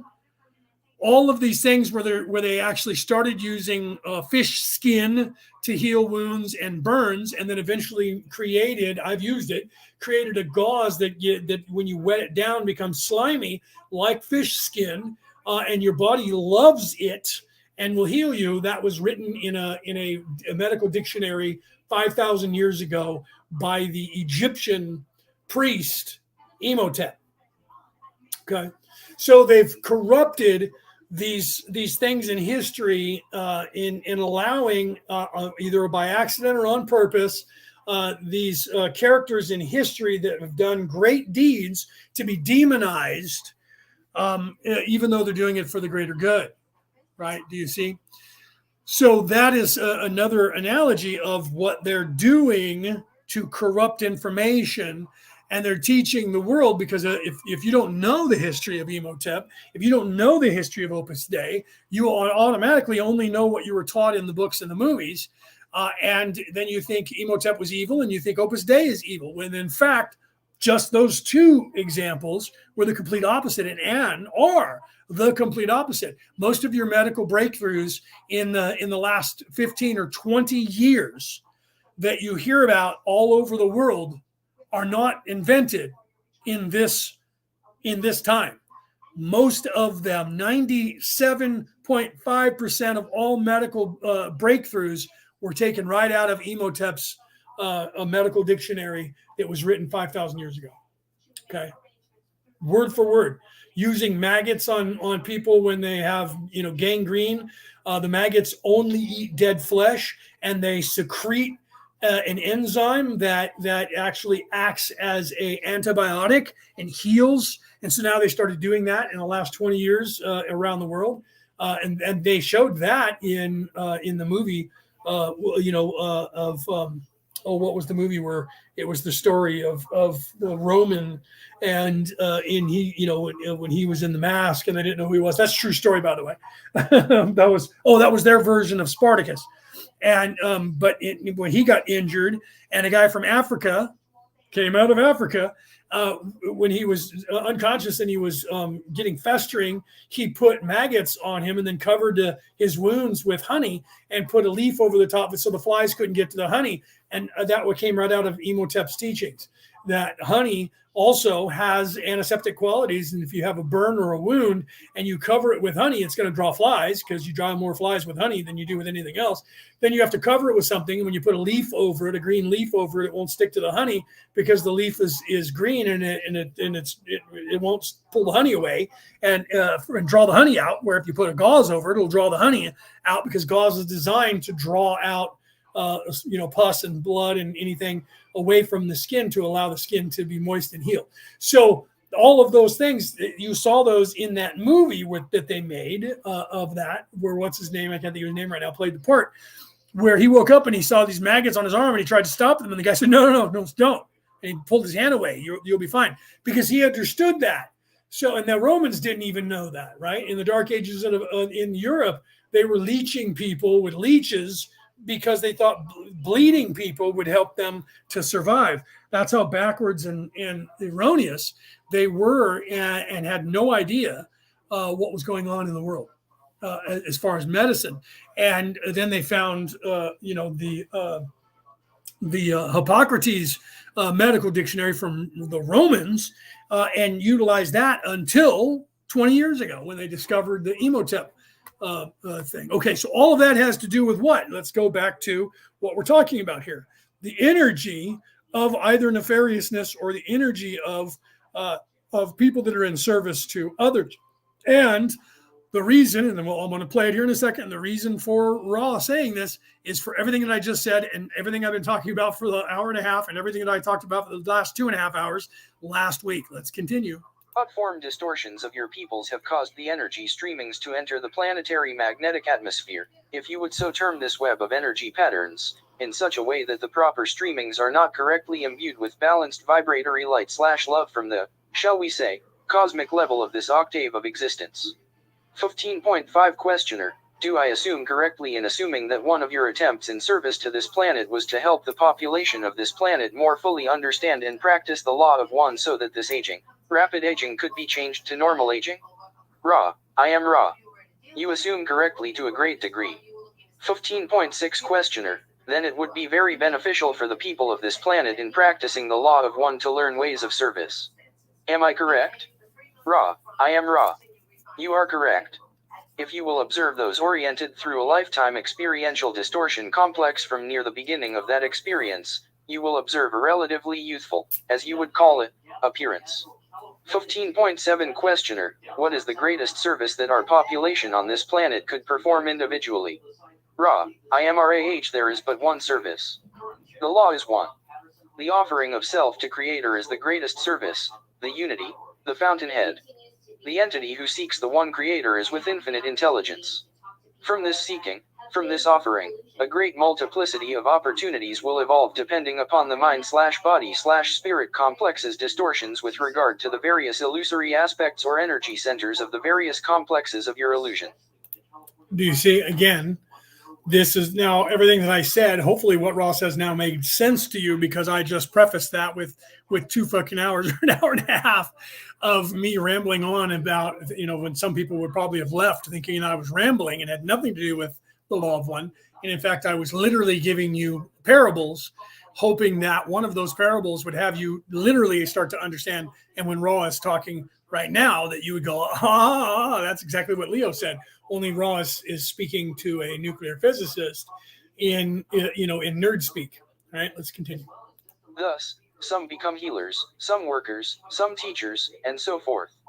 15.8 Questioner, if an entity were perfectly balanced on this planet with respect to the law of one, would he undergo the aging process?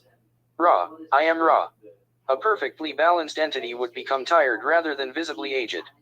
The lessons being learned, the entity would depart. Yes, Penny, to answer your question, Penny said yes. So depending upon your energy is how things work. Absolutely, 100%. 100%. Depending on your energy, everything has to do with energy, vibration, right? And frequency. So maybe not exactly in that order, but all of that has to come from the heart. That's why if you look at all of my reels, people, all of my shorts, whatever you call them on whatever platform, all of the videos that I show, the music has to do with the visuals that you see, which has to do with the words on the screen. And you'll see that the one thing that is a constant in the theme of all of that is your heart chakra, your intention, and what? Those 3 principles: energy, vibration, and frequency. Okay? It has to do with those 3 things in the universe and within you. Your balancing of those 3 things are what balances, and there's that number 3 again, because it's the 369. The balancing of you balances those 3 energies in yourself, and then your intention applied to that balance in a positive way is the only way that you can gain control of or in any way perceive infinity, infinite wisdom, infinite energy, all of that. And the people who are nefarious know this. So that is the knowledge that was taken away from you, was the knowledge that, first of all, you are immortal, you are a soul. The knowledge that, secondly, you are the actual creator. Every single one of us, when people get told by somebody and it's psychic, you're the chosen one, you're the chosen race, you're all of that. And then everyone gets this big head full of ego, thinking that they're what the Hebrews believe they're the chosen race. We're the only ones that are going to heaven. The rest of you are Gentiles. And they got egoic about it because they were told that. And a buddy of mine who just passed had someone tell him the same thing. You're the chosen one. And then they get egoic with it. That's the best way of applying to your ego and then making you get stuck in that knowledge. And instead of saying, not just me, the real knowledge is we're all actually, and if you, the one, and if you go back to the very beginning of the law of one and the very first session, when Ra comes through and Ra says, imagine that you are on a stage. Imagine that you are a thought of the creator. Okay. So everyone is taught that the universe has been created and it's this outside entity that is there, and that we were created out of mud, because most of your religions say that God created you out of mud. And so we were created out of dirt, and that's all we're worth is dirt to God. And then God breathed life into the dirt and then decided, you know what, I make it look like me. And then gave us the making it look like in of me. So now we're holy, and now we're cool, and we're chosen. And then there's this jealousy in heaven. Everybody's supposed to be angelic, but yet there's this jealousy between the angels and the gods in all of this. So you have this human factor, which should tell you something in all of these religions, that all of a sudden these gods were fighting amongst themselves over who was in charge, who was number one. And then the people below them, who were angels, were then jealous because God liked the humans above them. And so now they're all egoic, and they're all fighting and warring amongst themselves. And then you have this evil Satan who leads a rebellion against God. And then everybody falls and crashes to earth and are no longer angels, because so God created this universe. And so wait a minute. So God is a child?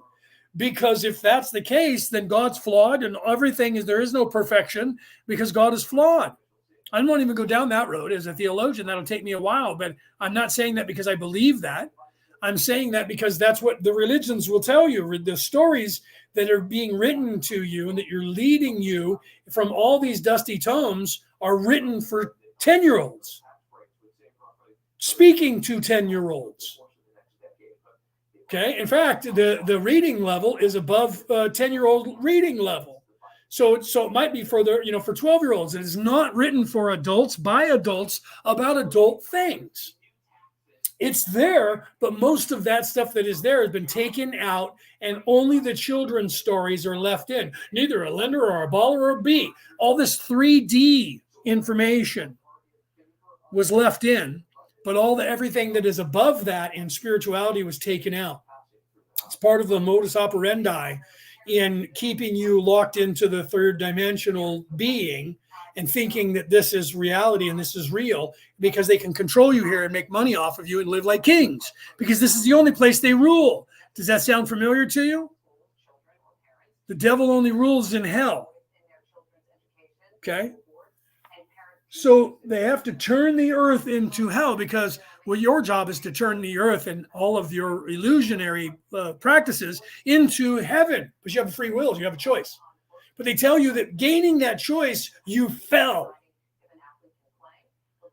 So to have knowledge, you fell and crashed. And all these zealots, Christian zealots and Muslim zealots and Jewish zealots will tell you that. And that I am possessed by the devil, by telling you to be thinking for yourself and pay attention to history and see between the lines and realize that it's calamity. They'll tell you I'm evil and I'm leading you to hell because of it. You're already in hell. If you follow them and their teachings, you will, and that is why the earth is off of its kilter. And that is why we no longer, and that's why in the Bibles you can read that, especially in the Hebrew Bible, the Old Testament and the Christian Bible, you can read that people used to live for 10,000 years. And then they go, when you ask that question, and then they say, oh, they calculated the years different back then. I mean, look at the Hebrews. The Christians immediately point to the Jews. Look at the Jews. If we go by their calendar, we're in the year 8,000 something right now. But we're not, because they follow the Christian calendar, which means that they started 0 when Jesus Christ was born. And from that point on was 1, 2, 3, 4, 5. So it's been 2,023 years since Jesus was born on this planet. That's why the Hebrews say there is no such thing as AD, Anno Domini, which means in the year of our Lord.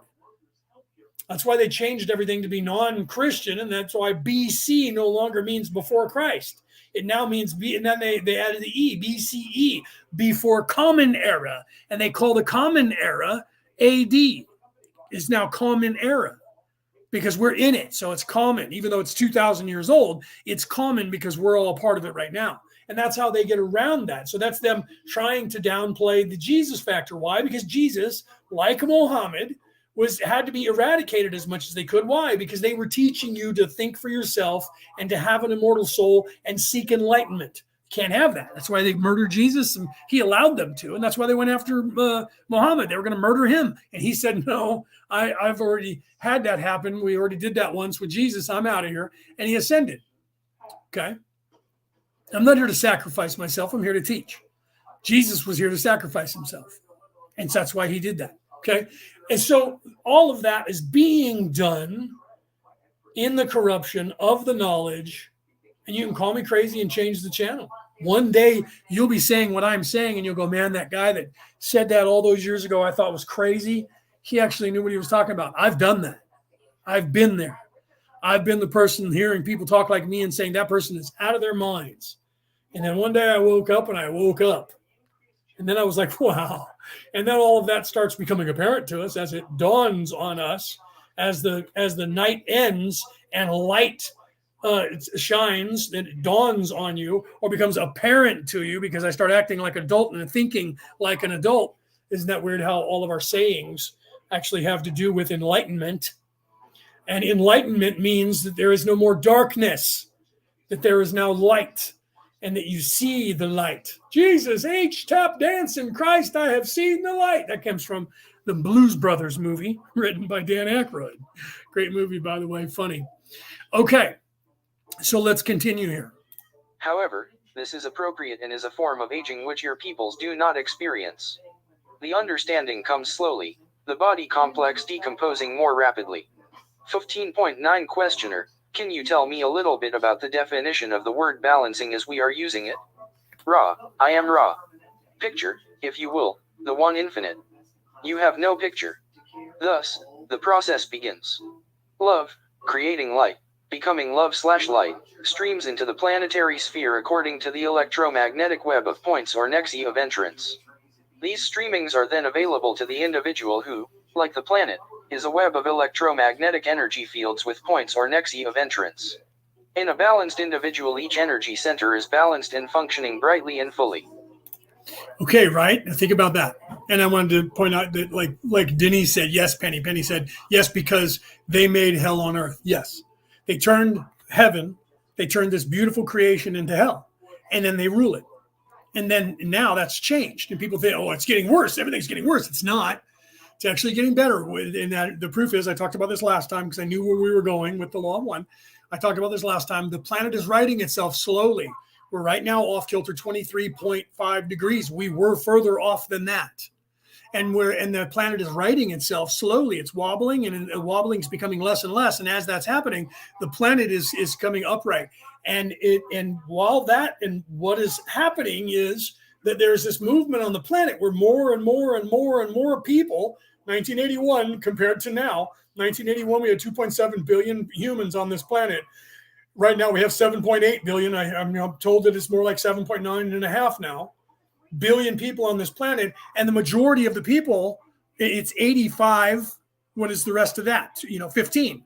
85% in service to others and 15% in service to self. And the people themselves are moving back in a spiritual way, and there's a spiritual awakening. It is the age of Aquarius. And we also just ended Baktun 12, the 12th cycle on this earth, and we have now entered into the 13th. 3, 6, and 9 become the 12. And then where do you go from there? You go to the 13th or the 1. What is 3 plus or 3 and 1? The 3 becomes the 1. That's why you have the 1 and the 3 for the 13. Okay. And that's why people, before they said the 13 was illegal and ugly and evil, 13 was the purest number, like 9 being the Higgs boson, the God particle, and 8 being infinity. 13 was the God number before it became unlucky. Okay. So let's continue, right? Here we go on the major ride, right? Yeah, magic ride. Yes. Right? Okay, let's continue. I'm going to let it play for a second. I'm going to run off and close the blinds because it's getting darker and my mom will try to close them and she gets kind of confused sometimes. So if I don't click in for about 30 seconds, it's because I'm running in the other room and closing the blinds and turning on the lights. All right? The blockages of your planetary sphere cause some distortion of intelligent energy. The blockages of the mind/body/spirit complex further distort or unbalance this energy. There is one energy. It may be understood as love/light or light/love or intelligent energy. 15.10 Questioner: am I correct in assuming that one of the blockages of a mind/body/spirit complex might be due to an unbalance of, shall we say, ego, and this could be balanced using, say, a worthiness/unworthiness balance? Ra: I am Ra. This is incorrect. 15.11 Questioner: can you tell me how you balance the ego? Ra: I am Ra. We cannot work with this concept as it is misapplied and understanding cannot come from it. Right. See, the reason he says that is you can't balance the ego. The ego is there to teach you. Its job is to do one thing, and that is to be what it is.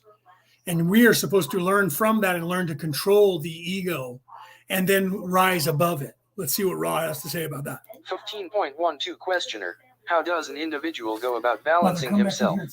What is the first step? Ra: I am Ra. The steps are only one. That is, an understanding of the energy centers which make up the mind/body/spirit complex. This understanding may be briefly summarized as follows.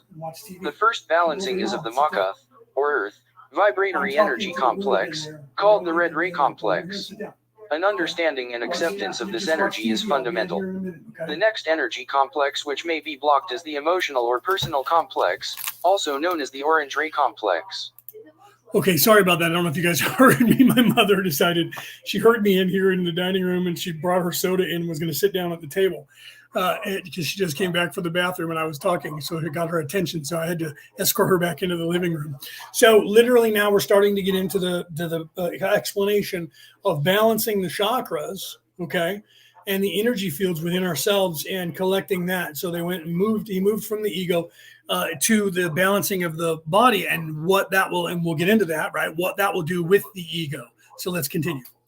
This blockage will often demonstrate itself as personal eccentricities or distortions with regard to self-conscious understanding or acceptance of self. The third blockage resembles most closely that which you have called ego. It is the yellow ray or solar plexus center. Blockages in this center will often manifest as distortions towards power, manipulation, and other social behaviors concerning those close and those associated with the mind/body/spirit complex. Now, the reason for that, I don't know if he gets into the details of that, but we'll all get into that. The yellow ray, let's explain that. I've said that many times, right? Getting into that yellow ray, we are in the Sol, our what we call sun, the star here, is shining in this third dimension, number 3, shining here as yellow ray. The yellow ray is the third chakra, the number 3, and the yellow ray chakra is the place of doing. So we're here in this place that we believe is reality, and this is the place of doing. So everything is, you have to do something here. You have to physically do it here. That is what 3D reality is, this illusionary ideology that is this place, is the place of doing. That's why their power is all in that realm. Okay. So to have a blockage in the yellow ray causes you to become locked into the yellow ray. And that's where the ego resides. And the ego's job is to keep you in that low, only third place from the bottom place. Okay. So the ego is necessary though, because it holds you there until you then open your mind. on a natural, all things being equal, Occam's razor, you would learn that as you develop, your soul develops in less than 10 lifetimes. You would learn that and then ascend up through those and write that chakra. But everything in this place is now designed to make that balance become unbalanced and your ego turned up. Either you live in fear of a place of fear, or you think you're the greatest in the world, which you're going to immediately become fearful of everyone around you and think they're trying to take what you have. So either way, it locks you into your lizard brain. So everything they've designed in the world, you turn on television, you turn on the radio, you turn on the internet, it doesn't matter. Everything is designed to keep you stuck in this place now because they are aware of it. Okay. And then myself and the millions of people around the world explaining that to you is your first step in avoiding a trap, is knowing of its existence. Okay.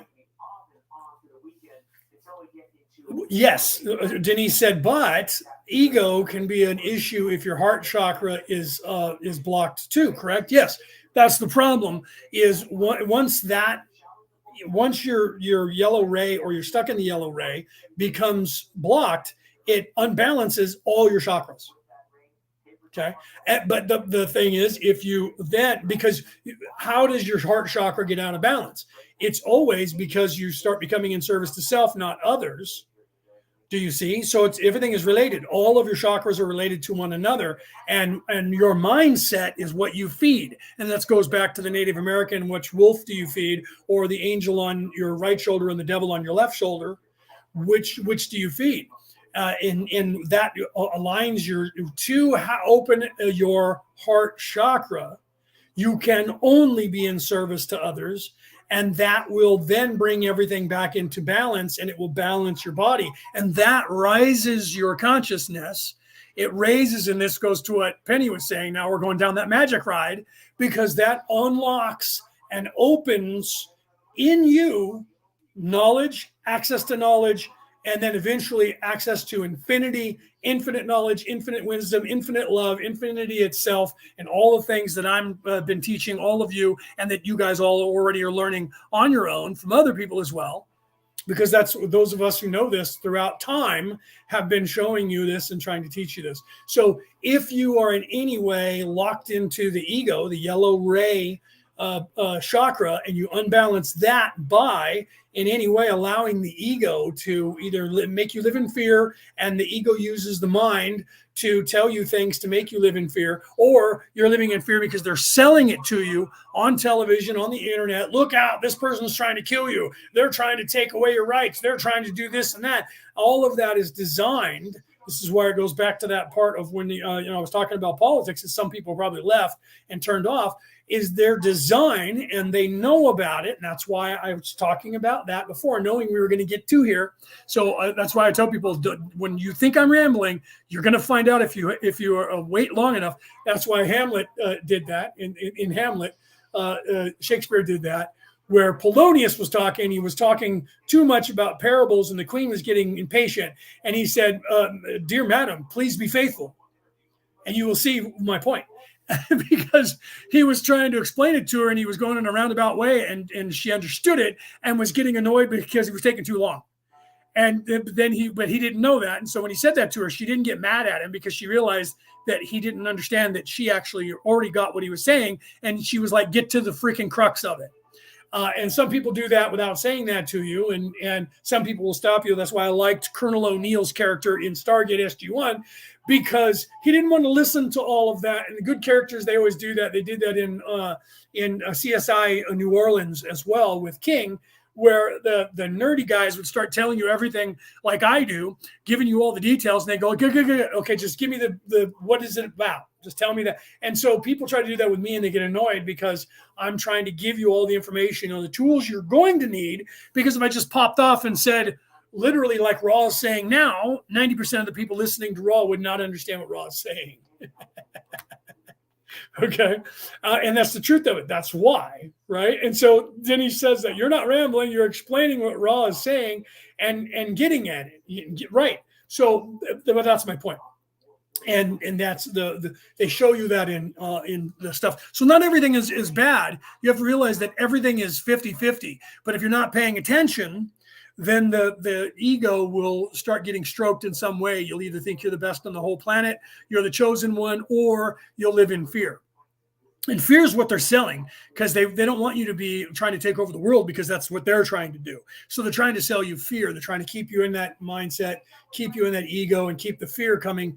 And the newscasters speak with a tone that is pushing fear. And have you noticed that, like, one night you'll turn on the television and all of a sudden they're telling you about the 5 stories about death and people dying and being murdered and killed? Why are they doing that? Why do they make a whole segment, a whole night dedicated to one theme of because they're telling you fear, they're preaching fear to you because they want the ratings. You'll be locked into the show. Oh my God, I was watching the news and people were dying in 5 different states from derailments. 10,000 derailments a year happen in the United States alone. Right. And so, yeah, do we need to fix some shit? Yes, we do. Do we need to have those railways move a little bit slower? That would call, but no, we got to get that shit there. You want your shit. I want it here over fucking night. I want to be able to order something and get it tomorrow. Well, the only way that's going to happen is they have to truck it somewhere. They have to get it to from overseas, get it to the freaking port, have it from a port to a train to go somewhere to an airport, to be loaded on a plane, to be flown to the hubs, to be put on a van, to drove into your fucking house. So the next time you're worried about these trains flipping off the tracks, remember that you're in a hurry to get your shit, and that's causing them to fly faster, drive faster, and pull the trains faster and cut corners, and that's what's killing people. So when you go, the government needs to fix that, it's them that's doing it. No, it's not. You're driving it, because they're promised to get it to you absolutely overnight whenever you need it, no matter where it is in the world. And the only way they can do that is they need to be in a fucking hurry to do it. They need to cut corners to do it. None of that shit happened back in the day when people lived and it took a month to sail from America to England, because they were used to it taking that long, and things moved slower, and the railroads moved at about 5 miles an hour and sometimes as much as 10 or 15 miles an hour. They were concerned when the automobile was actually invented, you can look this up, that it would crush the human body at 25 miles an hour. Because horses would run at 15 to 20 miles an hour. And if you're trying to hold on to a horse, that you feel like you're going to be crushed. If so, so they were worried that cars were going to go too fast and that people would be crushed. Okay. That's how slow everything moved. Nowadays, everybody wants to get into a car and drive 150 miles an hour because they want to get to a place and they want to be there already. That's all still part of their narrative. In to drive you to pay more money to get these items from around the world, because they order them, because they anticipate. I was in retail, I was retail manager, and I used to order all my own shit until companies tried to get away from all that and take that and put robots or computers ordering everything automatically, so that it took the people out of the equation that was their job, was to see what was selling and what was doing well, and anticipate that and invent new ways of making money. That's how I made my money as a retail manager. I was known for that and fixing stores that were broken. So my point here is that you don't think that you have anything and any control over what's going on in this world, but you do, up to and including. And this is why when they have all these self-checkouts and everybody's like, I go to the self-checkout. I'm like, really? So when your kid is 17 and wants a job, there won't be a job there because you took his jobs away by going to the self-checkout, and they fired all the humans, and they have one person standing there waiting for your dumbass who doesn't understand the computers to try and figure out how to check your own shit out. Then they have the one smart kid there that's going to help your dumbass with zero education figure out how to ring up your own shit, because I don't want to go and stand in those lines and wait for those people. Because what they did was they took away half the staff and gave you no choice. The lines are now twice as long over there because they were trying to incentivize you to come over here. And if you go over to watch the people that are scanning the shit, the lines there are longer and they take longer because no one knows what the fuck they're doing. And they're trying to scan their own shit. And then they also have to be watched because why? They're trying to rip the store off. And what does that do? You don't know this, but that makes the cost of all of the goods in the store go up because they're losing money by you stealing it. Do you see? You guys need to take a civics lesson, because everything, there's a cause and effect for everything. everything that you take for granted and get pissed off because I ordered something and it took them a week to get here, you're then all of a sudden planes, trains, and automobiles are crashing all over the United States, and you're getting mad at corporations when they're just trying to get the shit to you as fast as you want that shit to keep your fucking business because they promised it to you, and now they have to live by that themselves. That's why there's regulations on things. So your mindset is driving the world. If you ordered something and a company, you said to the company, they said, we can't get you that until 3 weeks. And you said, okay. They're not going to try and hurry up. They're going to get it to you in less than 3 weeks, but they know that they don't have to get it there tomorrow. And then they're going to tell everybody that. Okay. And then what they do is they have this thing that's called, under promise, over deliver. Okay, if you go to Disney, when I was there, the motivational speaker used Disneyland, but anywhere where you stand in line for rides, if they have any brains, they will have, while you're standing in line, you're walking along, you're going to see a sign that says, from this point, you have a 45-minute wait to get to the ride. You go, oh, Jesus Christ, really? Okay, but then all of a sudden you get to the ride and it wasn't 45 minutes, it was only 30 or 25 minutes. And you're like, wow, man, that went hella fast. That's called under promise, over deliver. They knew it was going to take between 20 and 30 minutes for you to get to that point, from that point, because they study this. Okay. And then they lie to you and tell you it's going to take you longer so that when you're pissed off thinking it's going to take almost an hour to get there, and then it takes only a half an hour to get there, you're going to come back and you're going to tell everybody, oh man, I don't believe those things. You'll get there sooner. And that's they're under promising and over delivering so that you will then believe you got over on them and you got there quicker. That's what they do with everything. Okay. So if they tell you it's 3 weeks out, there's a good possibility you're going to get it before 3 weeks, unless that person is telling you the absolute truth, and you'll realize that because it'll get there in exactly 3 weeks. And usually they'll tell you, hey, look, we're going to be on time, but it's going to be 3 weeks. Okay. Those people are being honest with you. All of that drives what happens in your reality. And you have to become aware of all of this. You have to think about these things. And the only people who think about these things are people who are entering into adulthood in their psyche. Okay? Because then you start to see the bigger picture and you're not just locked into, how come I ordered that and it's not here yet? You call the company. What the fuck is your problem? I'm going to go to a company that can get it to me from China tomorrow. And how do you think that's going to get here from China tomorrow? In truth, there's no way on this earth that you can order something that is only in China right now that can get to your house if you're anywhere other than in China in 24 hours. So it has to come from a hub. So that means somebody has to have already known that was going to be ordered, and it has to be in the country you're in to get it to you in less than 24 hours. And even then, they might have to fly it across that country to get it to you. Do you understand? Most people don't understand commerce and how that works. Okay. So all of that drives the mistakes that happen. But they want you to be in that because they're trying to speed up your mind in the 3D because they're trying to turn everybody into computers. I'm not going to get involved in that. It has to do with the temporal war. Okay. But all of this is driving everybody to instant gratification. And that is in service to self. And that's what's keeping your vibration low. And that's what's keeping the planet off kilter and all of your chakras out of alignment. It's in everything. When I was learning about the Temple Knights, and back then at the time, they believed there was so much evil in the world that it was in the very air they were breathing, and they were aware of that, and they lived their lives accordingly. And I thought, those guys are so crazy to think that. And now that I'm awake, I go, they were fucking right.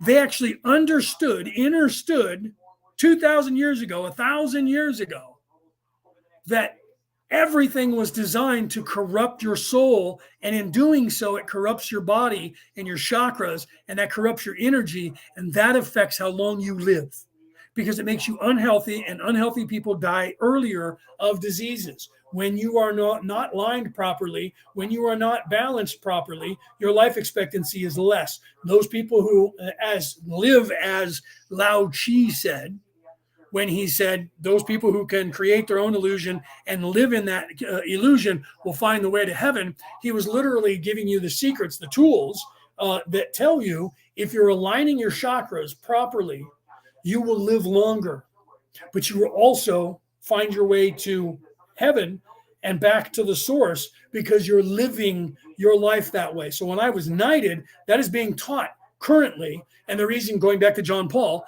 the reason that I'm that more than just being knighted on the day that he died, I didn't get to finish that, was that he was the Pope who, after 160 years of the Temple Knights reinventing themselves, and in part because they also reinvented the Temple Knights, but in part as the Knights of Columbus, they were outlawed in the Catholic Church, in the Roman Catholic Church, for 160 years until Pope John Paul II then literally took 2 million knights around the world and said, you are now a holy order of the Holy Roman Catholic Church again. Okay, so he was the Pope who did that. So as a aspiring knight, as a holy monk, a paladin, a brother knight, before I was actually knighted, it was very important to me that Pope John Paul II did what he did for the church and for those of us who were holy knights, who were literally in service to the all, in service to the world. And so when I was knighted, and then it happened to be the day he died, we all wanted him to become a saint, because then we would be the only people on the planet who were knighted on the day that he, who we believe was one of the greatest popes that ever lived, that did the greatest deeds for the human race by accepting millions of people who are knighted, who you no longer have robber knights. You are vetted before you have to be invited, and you have to have knights who are fourth degree knights who will then vouch for your character as being in service to others, not in service to self. So that diminishes the amount of people who are in service to self that get into the entire organization to begin with. Not saying that they're not there, because the Sith always blinds the Jedi from their actions. The Jedi has to be wise enough to notice and see them being, what is that? The first step in avoiding a trap is knowing of its existence.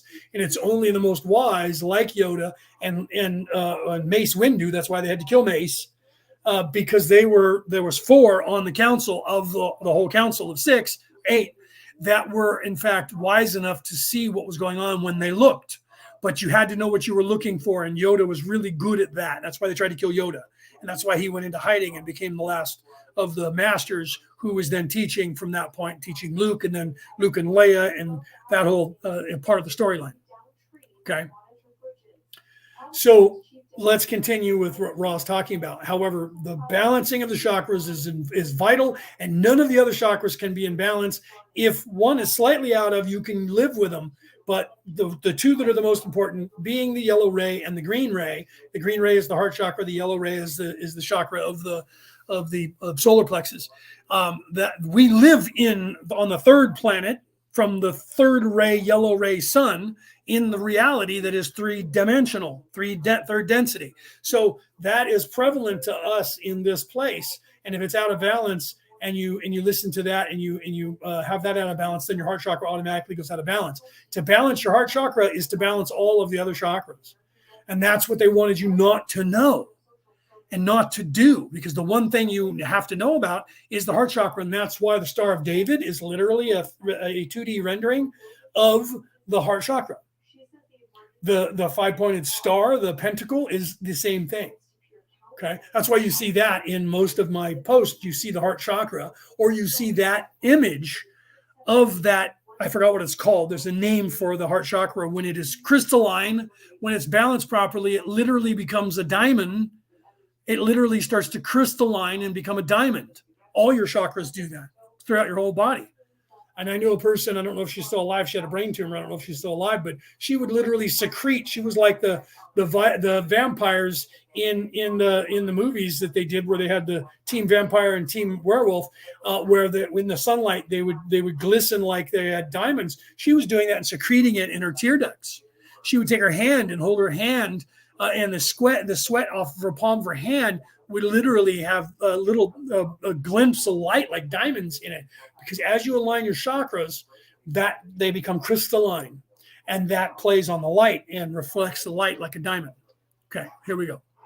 Those with blockages in these first 3 energy centers, or nexi, will have continuing difficulties in ability to further their seeking of the law of one. The center of heart, or green ray, is the center from which third density beings may springboard, shall we say, towards infinite intelligence. Blockages in this area may manifest as difficulties in expressing what you may call universal love or compassion. The Blu-ray center of energy streaming is the center which, for the first time, is outgoing as well as inpouring. Those blocked in this area may have difficulty in grasping the spirit/mind complexes of its own entity and further difficulty in expressing such understandings of self. Entities blocked in this area may have difficulties in accepting communication from other mind/body/spirit complexes. See, so literally telling you right there, this is why everything that I've said to you today has to do with this.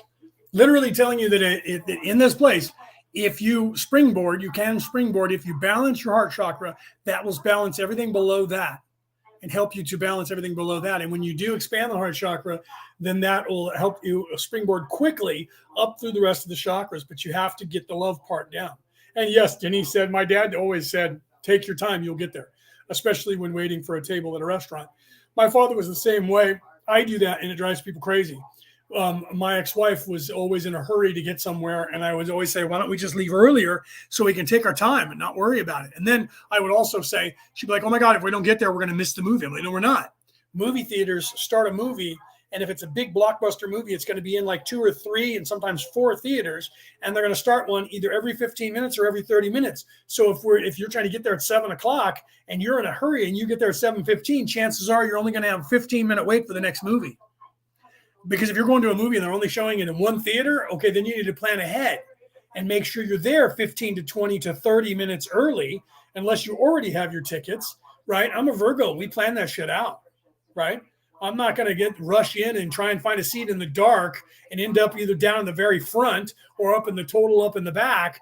If you want to be somewhere in the center, those fill up first. You got to go and get your popcorn, your soda, and then run in, get a seat. And then you send somebody in to get a seat while I get the popcorn. And then I got to come find you. And you're trying to wave at me and hope that I get there before the actual movie starts. And I just missed the trailers. And most of us I worked in the theater industry. I loved watching trailers because that's how you saw all the movies commercials first before they were on TV. Now it's so instantaneous that you see the commercial on television, 6 months before the movie comes out, and it's already there. And then now these days, you don't have to go to the theater. Hollywood's dying anyways. It won't be too much longer. No one watches all their award shows because they're nothing but wokeness and politics. They're literally the religion of nefariousness playing out before your eyes. They always have been, but people are starting to catch on. All right, let's continue. But nowadays, if a movie comes out in the theater and they go only in theaters, all you got to do wait now. It used to be you had to wait a year before you could get the movie on tape and watch it or get the CD or DVD or whatever they have now. But nowadays, it'll stream the next day or a couple of days later. So you don't even have to go to the theater anymore. You can pay, instead of paying $15 in the movie theater here in America, I don't know what it's like around the world, but it's $15 to $20 here in America. And now they're starting to charge, depending on where you're sitting in the theater. So pretty soon what they're trying to do is sell you seats in the movie theater the same way they do in a stadium to watch a sporting event or a concert. They're like, why aren't we charging like that? So now that's what they're getting at. They're going to be doing the same thing. So the seats that are in the perfect spot are going to cost you $100 to watch a movie because they know that they're not going to have blockbuster movies that are going to sell out a billion seats in a year. They're only going to have 1 million seats. So now they got to charge 10 times the amount to make up the money so they can still have these $100 million budgets for their movies. Hollywood's going to die pretty soon. And the actors know it because they're making computer generated movies now. And eventually they're just making cartoons. That's what, for those of us who remember them drawing the cells and making cartoons, that's all they're doing now with computer generated shit is that's the new cartoon is a computer generated movie. And eventually that's where all movies are going to go to because they can't afford to do all the other shit because then they have to appease those egos from everybody involved, including the stroke the egos of the beautiful stars.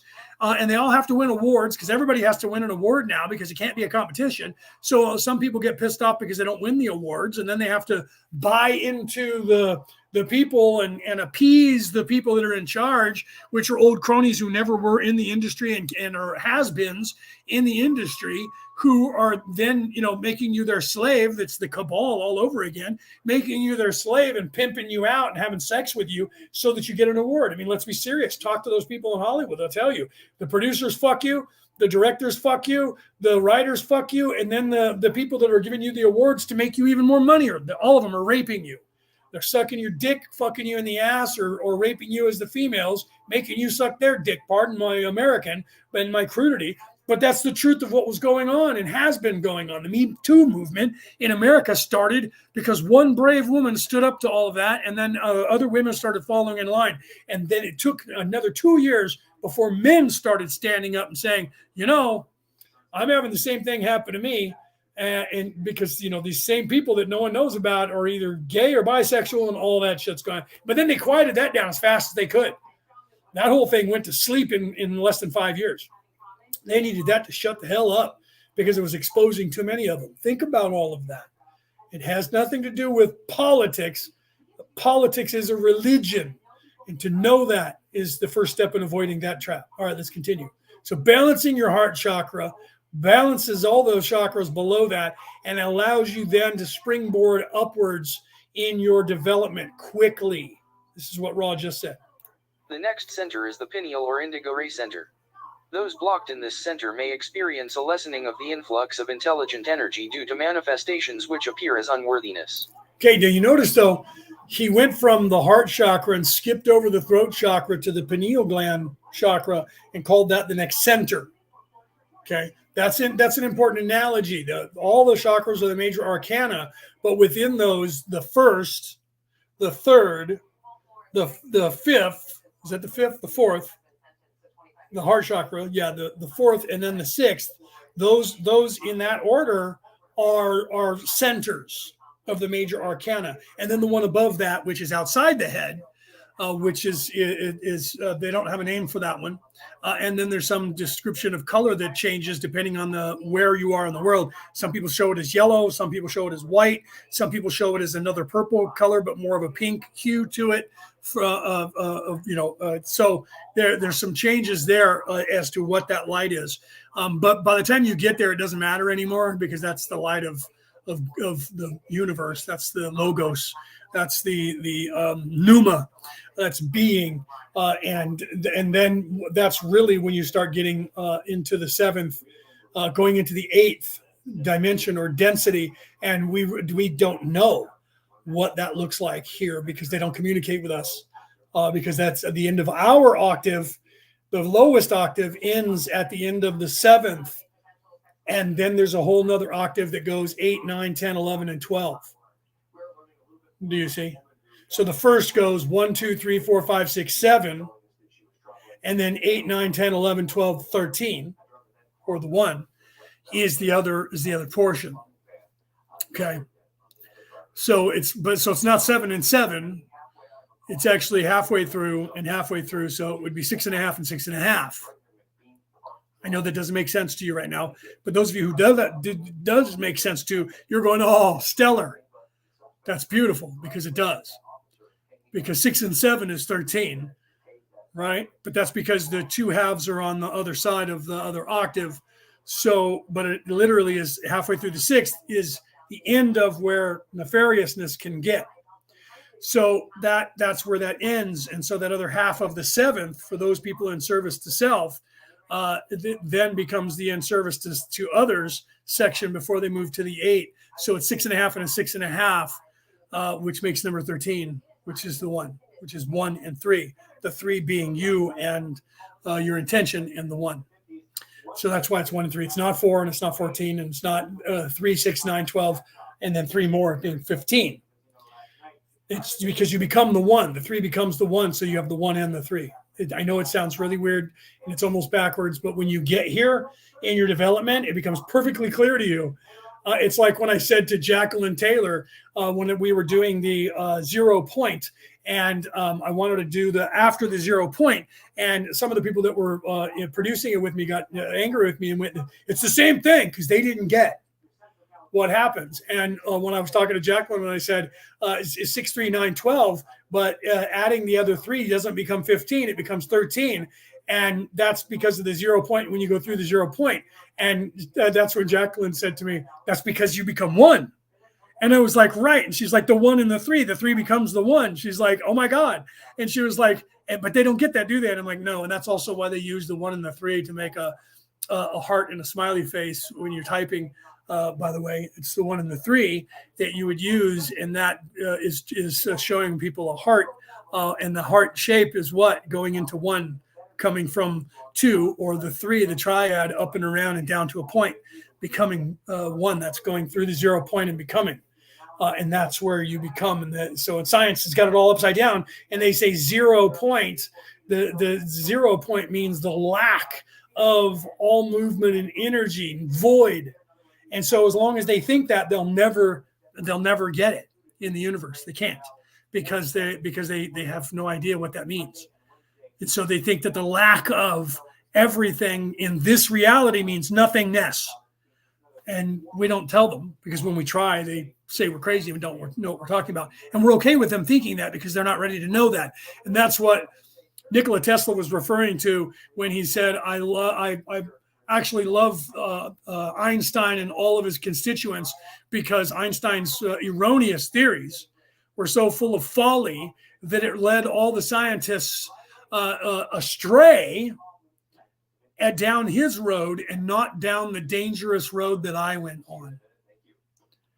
And that's because he realized, that's why he was working on free energy, because he realized creation and infinity.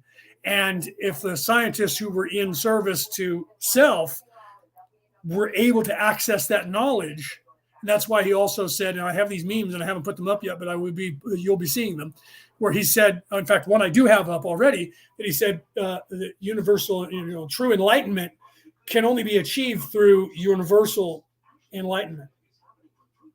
So literally, you have to understand or understand the universe to actually understand or understand infinity itself and unlock that in you. But you can't do it if you're in service to self. Can't. And so that's why he jokes about it and openly said it. And I say this now because scientists would just, the concept is so foreign to them, they cannot accept it. They refuse to accept it. It cannot possibly be that. And those who then realize that it is, they realize they can't do it. And that's why you have people being abducted, like Ridley Stryber, when he wrote the book Communion, he wrote it and called it that because he asked the gray aliens, what do you want? And they said they wanted communion. What were they looking for? They were looking for the spark of life. They were looking for that connection to infinity. And because they don't have it, because some of the gray aliens are in fact constructs. Okay. And because of that, they don't have an immortal soul. They have no creation. They have an immortal soul, but they have no creative ability because they're completely in service to self. And they're trying to figure out utilizing the computer because they realize that the computer reality is very similar to this reality itself. So therefore, if we can take control of this reality and move into it, we should be able to simulate the exact same thing. Okay. But the secret is, but it's an open knowledge when you know it, they can't because they weren't designed to be able to do it. Because they were created. That's why it's imperative that they say there is no creator of the universe and there is no God. Because to believe that there is and teach that to your own people and your own religion suggests in and of itself that you can't create because you were never given that ability. And you have to refuse that. That's why I said in last week's show, there was a guy who was trying to get under God taken away from the Constitution and taken out of the Pledge of Allegiance. And when he was in court, he literally said, I defy your God.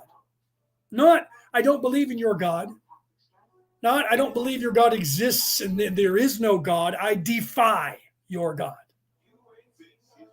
Okay, and that is the true spoken words of an evil person who is in service to self, who is narcissistic and is egoic and 100% locked into this 3D reality. And that means their heart chakra, and that was what the whole purpose of the Grinch Who Stole Christmas, his heart chakra was diminished because he was too involved in himself and in hate. That was the entire cartoon was teaching children. Until he discovered his own love and that people cared about him and loved him. And then his heart grew 3 sizes. There's that number 3, by the way. His heart grew 3 sizes, and then he went and turned himself in and said, I was the one who stole everything, and I've brought it all back, and I am sorry. And he was able to do that because his ego wasn't bruised anymore. All that is what you're supposed to learn from that, and it teaches you that. There's many other stories that you watch during Christmas and around all the holidays that are teaching you the same thing, that you aren't aware of it unless you're on an adult level looking down on it. It's like being adult and watching Mr. Rogers. If you watch that movie where Tom Hanks played Mr. Rogers as an adult, or you go back and actually Google or go on YouTube and watch old Mr. Rogers programs, you're going to sit there and go, oh my God, he speaks like 4,000 times too slow. And he's talking to 3-year-olds because he was. But when you were a kid, you didn't realize that because he was speaking to you. And he was speaking on a level that you can understand. And you didn't realize it. And as an adult, you didn't realize it because you remember him when you were a child through your child eyes. And now if you go back and watch it, you go, oh my God. But then you start to realize if you're an adult, you realize the teachings and they're so simple to you now. But when he was teaching you that, and when you were watching the Schoolhouse Rock, those cartoons, I still have that. I didn't delete it. I think I may have just deleted that. They did that live Schoolhouse Rock thing for the 50th anniversary or 30th anniversary or whenever it was. 50th anniversary, I think it was. And when I grew up, we used to watch those cartoons during the cartoons on Saturdays. They would have those shorts on all the time, and each one was a song, and they were teaching you things, how to read, how to write, how to spell, how the Congress worked, all of that stuff. Conjunction, junction, what's your function? I'm setting out words, phrases, and clauses. Love those shit. Still have that stuff memorized. I'm only a bill. Yes, I'm only a bill. I'm sitting on Capitol Hill, right? I mean, we knew the songs because they were teaching us. They were bards. They were druids who wrote that, and they were bards, and they were singing songs, and the tones and the cadence in their voice and the music being played and the words that were designed to get in your head and to teach you with magic. But people don't even know that to this day. They just redid that to show it because it had a big effect on the whole United States and probably Europe. And only druids listen to that and go, oh man, those were bards. Those were bards who wrote that. Someone knew that whoever wrote that was a bard. Okay. Right? Penny says in capital letters, oh my God. She says, OMG, thank you for bringing back my childhood. Laugh out loud.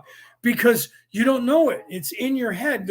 And the reason I show this is because I just got done telling you that everything is designed to hypnotize you and to keep you into your chakra, but it's not true.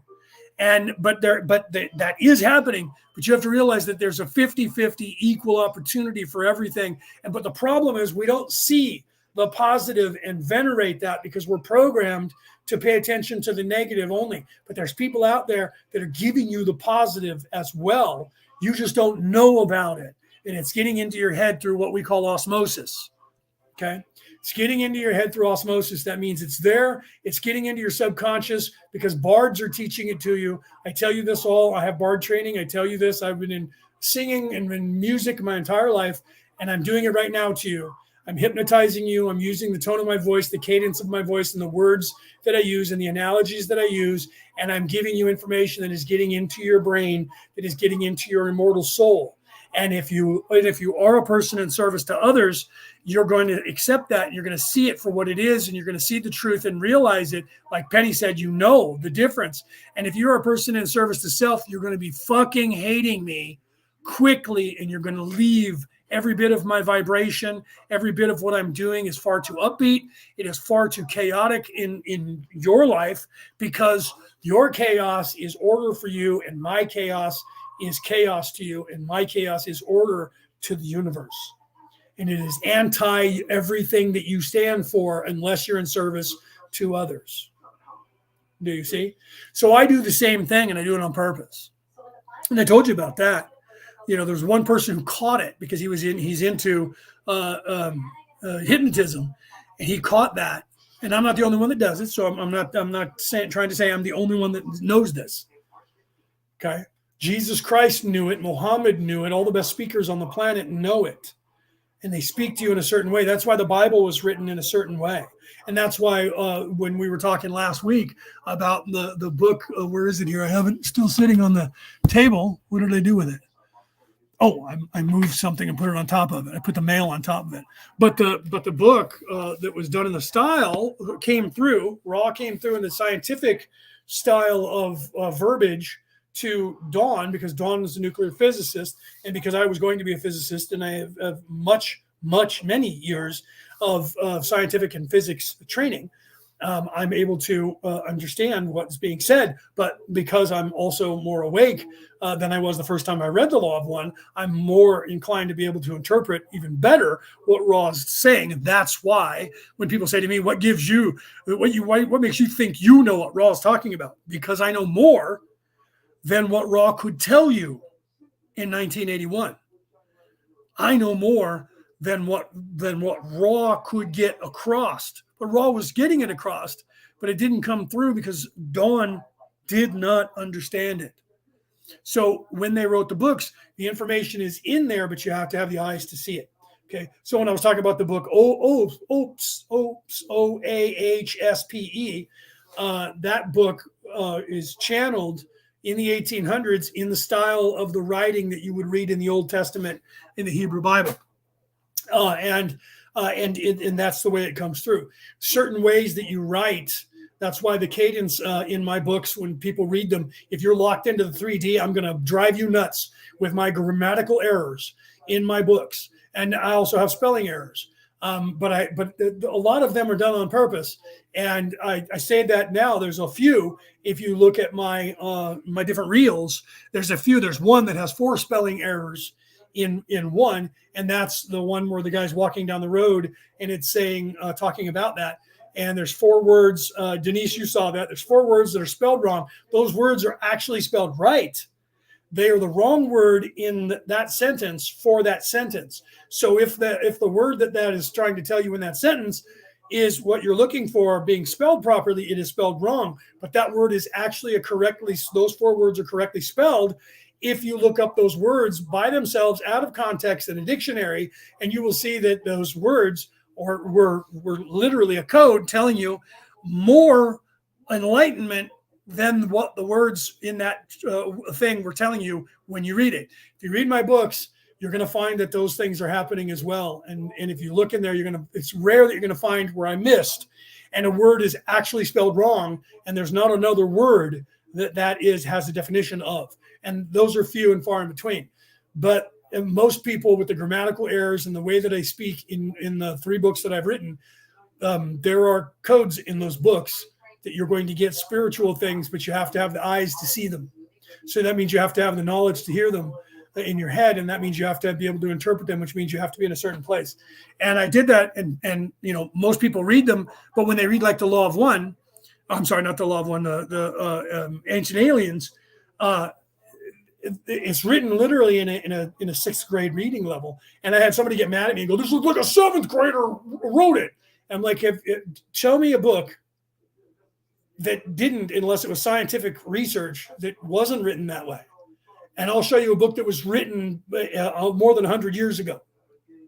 Okay. I was just literally looking at Emerson, and I started trying to read Emerson, and I was like, oh my God, I can't read this.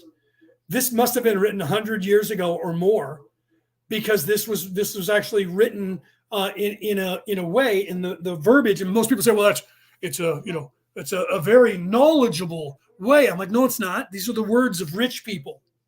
This is the words of those people that are the cabal who say things very wordedly and ramble and very wordedly ramble in a way to where you can follow them if you have the knowledge and the classical upbringing that they have. They did that on purpose to separate people from the poor people who had no education. I'm not saying that Emerson is not a wise person, but you have to have a 12th grade reading level to even start reading Emerson. And you have to have the patience of Job, because Emerson is one of those people that wrote talking far more crazily than I do. But again, there is a code in there that if you have a classical upbringing, you will understand what Emerson is saying. And Emerson was very, very wise and getting around the algorithms. But the style of writing at that time dictated that you could not get a book published if you wrote it for the masses. You had to write it for rich people. So there's a lot of stuff in there that on the 3D level you won't get. And it seems like he's just going on and on and on and on and on. But for those people like me who are very to the point in everything, because I don't feel like I have 100 years to learn everything, because I know that I could never possibly learn everything in a lifetime, and I'm trying to. Reading Emerson for me is like reading a first grade novel written for first graders and hoping I'm going to get something new out of it. I probably will if I take the time to do it, which I will get through. But going into it ahead of time, you need to know that. It's like I tell people about me, you're going to hear parables. And the way Emerson wrote was more than 7 parables. Okay, I speak with 7. Emerson spoke with 9 most of the time, and sometimes 12. And there was a reason for that, and I get the math of it. So I'm not downplaying Emerson. Don't even think I'm trying to say I'm smarter than Emerson or any of that in any way. If you can get through Emerson and you read Emerson, if you ever read The Lord of the Rings and you read the books, all of the books, The Lord of the Rings, and you got through that, you can read Emerson, because that was written in the 40s, but it was written in the same style. And also, what was the other one? The White Gold Wielder. If you read those novels, that was also written by an Englishman who wrote in that old school style of writing, to where he would spend a half of and I do this in my speaking, so I get it. He would spend a half of a chapter explaining to you the scene and what it smelt like and felt like and what year it was and what time of the year it was and what was happening with the leaves and the whole nines, to paint the whole picture to you. And some people, they can't listen to me because they're too linear, and it takes too long for me to get to the point in their minds, because they don't realize that I've literally just told them the same story 7 different ways. So those people get really annoyed with me and change the channel really quickly.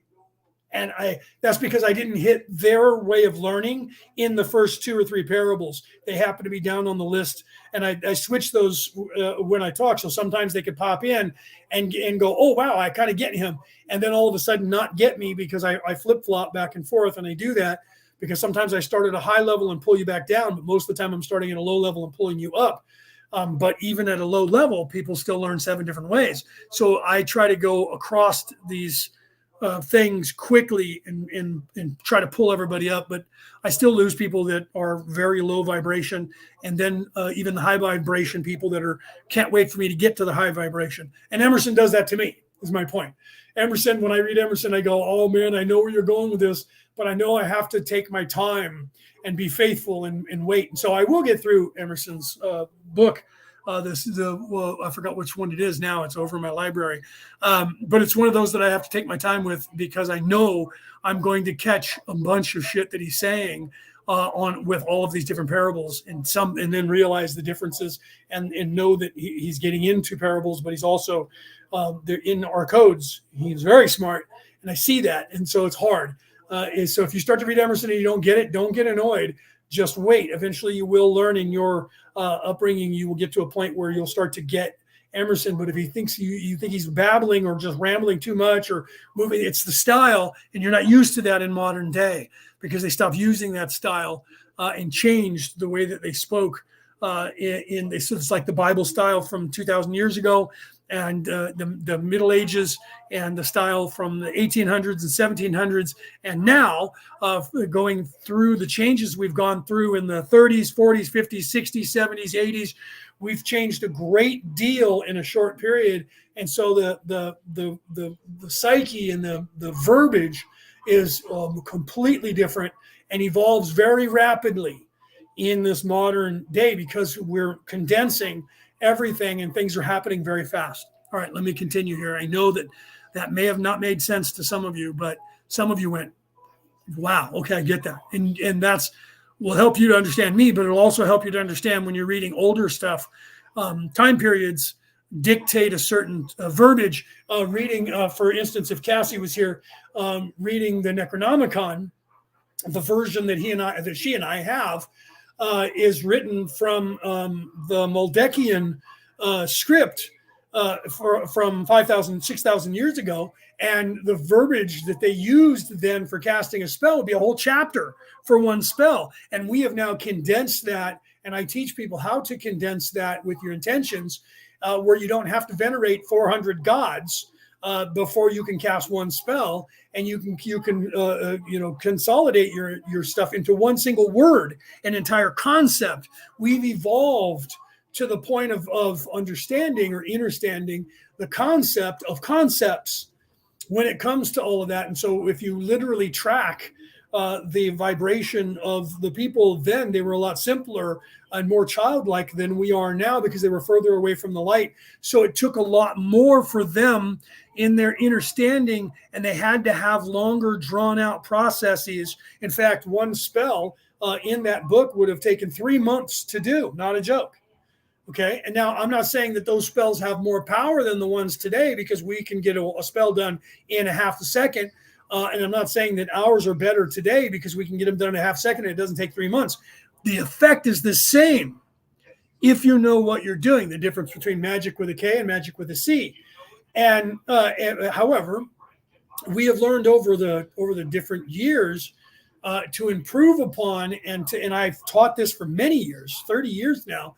I've taught people how, like Opus Dei, the reason I brought that up, in the magic industry, in the Wiccan and the pagan and the Druid industry, I used to teach classes showing people how in your everyday life you can utilize magic. And a friend of mine, Desiree Starr, who also was surprised to know that I knew that, when we would talk about people trying to cast a spell and it would take a long time, and we both would giggle and say, well, why don't they, you can do it now.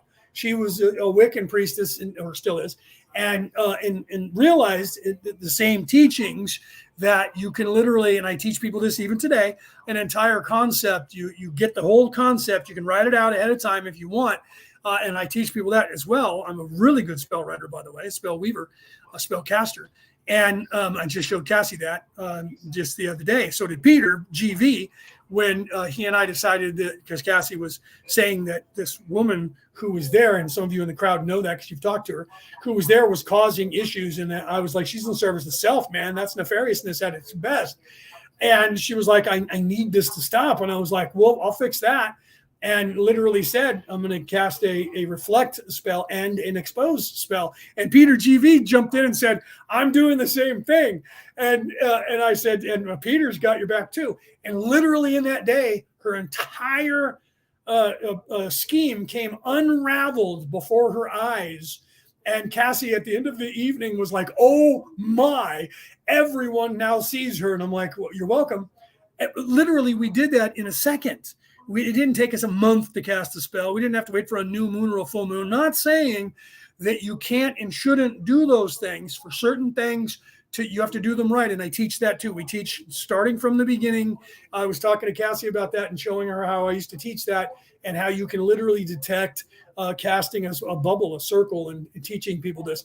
And we do that on purpose to bring you up through, starting you wherever your skill set is, and then bringing you up in your vibration as you align your chakras and as you unlock more and more information and wisdom and knowledge on your way to the infinity, infinite wisdom, infinite knowledge, infinite love, infinity itself. That as you're doing that, you need less and less tools, less and less verbiage, less and less time. Okay. And that is because, and why I've said all of this, is because outside of this plane of existence, past, present, and future, and I talked about this last week, past, present, and future happens now. It's not separated like it is here. So as you're ascending to that place, all of that starts to condense and consolidate into the now. So when people say, how do I know whether or not I'm getting close to waking up or starting to wake up? When you start getting deja vus, you start having the knowledge of something before it happened in your head, because you're starting to perceive the reality outside of this illusion as now. So what's happening is you're starting to glean that. You're starting to tap into that again, going back to the Akashic record, the Akashic records, the Hall of Records, you also start gaining access to that. Okay, so as those things happen and you move up in your vibration, you have the only way that can happen is to align your chakras, and the center focal point of that springboard is your heart chakra, the green ray chakra of your heart, and that is the major arcana of, and that why I stopped here, and then we'll get into the indigo and the purple in a minute, the violet, right? And then Ra is going to as well. I stopped here on purpose to go through everything I just went through to get you to realize nefariousness and the narcissist, the person in service to self. Their major arcana is the third yellow ray chakra. They live there. They do not go above that. They only skim above that and utilize those chakras in a distorted way to venerate and control in that third yellow ray. The in service to self major arcana is the green ray center of your body, the heart chakra. And then the next is, and this is where I stopped when I said, you notice that Ra said these different chakra points. And that one is the pituitary gland, which is the indigo ray. And that is the next major arcana, which unlocks all of the wisdom. And that's what opens up the violet ray and then above.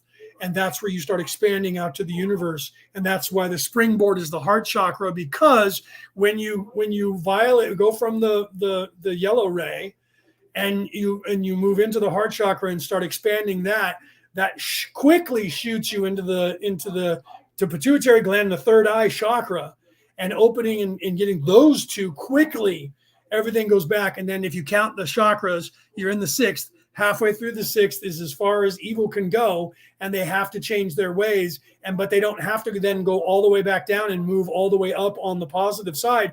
They springboard from the pituitary gland when they open the third eye. And I'm currently wearing my third eye wide shirt. When you start to open that third eye, you can only open that third eye by opening the green ray chakra of the heart. And then you can open the indigo. And that immediately, when you open that, springboards you then up through the sixth and the seventh. Okay. And this is what Ra is talking about in alignment. And that is directly related to the gravitational pull of the planet, the axios of the planet itself, the gravitational pull of the moon, coinciding with our planet being off kilter by 23.5 degrees. Science is just kind of starting to understand this. As our planet is righting itself, the moon is actually moving away from us at the exact same distance that it no longer needs to have an effect on the Earth. So its pull on the Earth, which has been running our ecosystem on this planet, is needed less as we are being able to do it ourselves. Do you see? Let's continue. This is that of which you spoke. As you can see, this is but one of many distortions due to the several points of energy influx into the mind/body/spirit complex. The indigo ray balancing is quite central to the type of work which revolves. Okay, so maybe we'll stop here because I want to cover, Penny, what you just said. Okay, I'll stop here for the. We'll start this question over next week. Okay, because I do have to get off soon because it's almost 7. But that's a really good thing, Penny. Let me explain that to you. When I was younger, and I thought I was awake then, and I was waking up every time I closed my eyes, I was always see purple. When I astral projected the first time, and not on purpose, but it was done. I saw life energy as purple. I still do. And I was always told, the green ray is the love energy. Why am I not seeing the green? Why do I see the purple? And Penny said, and so I'll read this to you guys. In fact, I'll put it on the screen so that you guys can see it. But to those of you on the MP3 file, you can't see it. Okay, so she said, all I ever see is purple, but everything is in my heart. And then she said, always see purple. Yes, 100%. Okay. The reason that you're seeing that is because your third eye is opening and open, and the third eye is in the pituitary gland, and that's why in the Law of One they showed you that, and that's why the eye of Horus, which people mistakenly call the eye of Ra, if you look at that, and it's in my beginning song with the video, the reason for that in the Egyptian pantheon was that was a representation of the third eye. That's why the eye was where it was, and it was the third eye, and the pituitary gland is the little thing, dangly thing that's coming off of that eye, and then the other part that's going over the back, which is the eyelid and the eyebrow, is actually part of your brain that actually exists. So when they look at the brain, let's say from the side, from one of your ears looking directly sideways, if they cut your brain, your head in half, it literally looks like that on the inside. The Egyptians were aware of that, and that is the pituitary gland. And the pituitary gland is connected to the third eye, and all the information from the third eye goes through the pituitary gland out to the rest of the body and aligns the body. So when you're seeing purple, the reason you're seeing purple is because your third eye is in fact awake. You just are, or may not be aware of it, or you are aware of it. And you're seeing the energy, because when you close your eyeballs, your physical eyeballs, the purple that you're seeing is you seeing through your third eye, and the energy that you're seeing is the energy of the third eye. So the third eye is open, but you're not training yourself to actually see with it. And I was doing the same thing, and I still do that now. So you're automatically, when you close your eyes, you're automatically going to see purple in your third eye, because that's when you know it's awake, and that's how you know that your third eye is open, is the fact that you can see that energy. And that's why they know that it's purple. That's why they know that it goes, the indigo, it goes to the purple. The indigo is the pituitary gland. The above that, the next chakra above the pituitary gland is the lavender or purple or violet. And they know that because wise people see it. Okay. And you're seeing it because your third eye is awake. And so the first thing you do when you want to see with your third eye is close your eyes, or learn to see that purple with your eyes open. That's one of the harder things to do, but it's part of the training that we receive and that we teach, is having your third eye open when you have these eyes open, and be able to see with your third eye at the same time as you're seeing out through these eyes. And you will then start to see a slight haze, purple haze all in my brain. Man sang about that, and everyone thought he was on drugs in the 60s, and he ended up dying.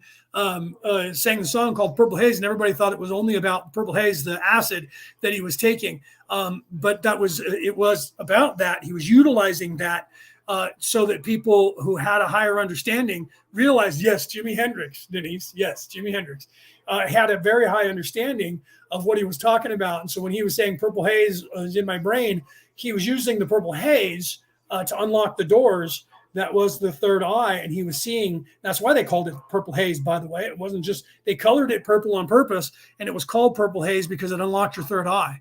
That's why they had to keep these drugs off the streets, because the drugs that they were using in the 60s, the Doors, that's why they made the band called the Doors. They were unlocking doors with psychedelics.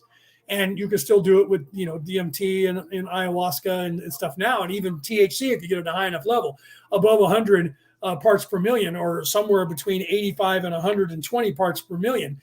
Then it really unlocks. That's why do you think they call it high? It really unlocks that third eye and above.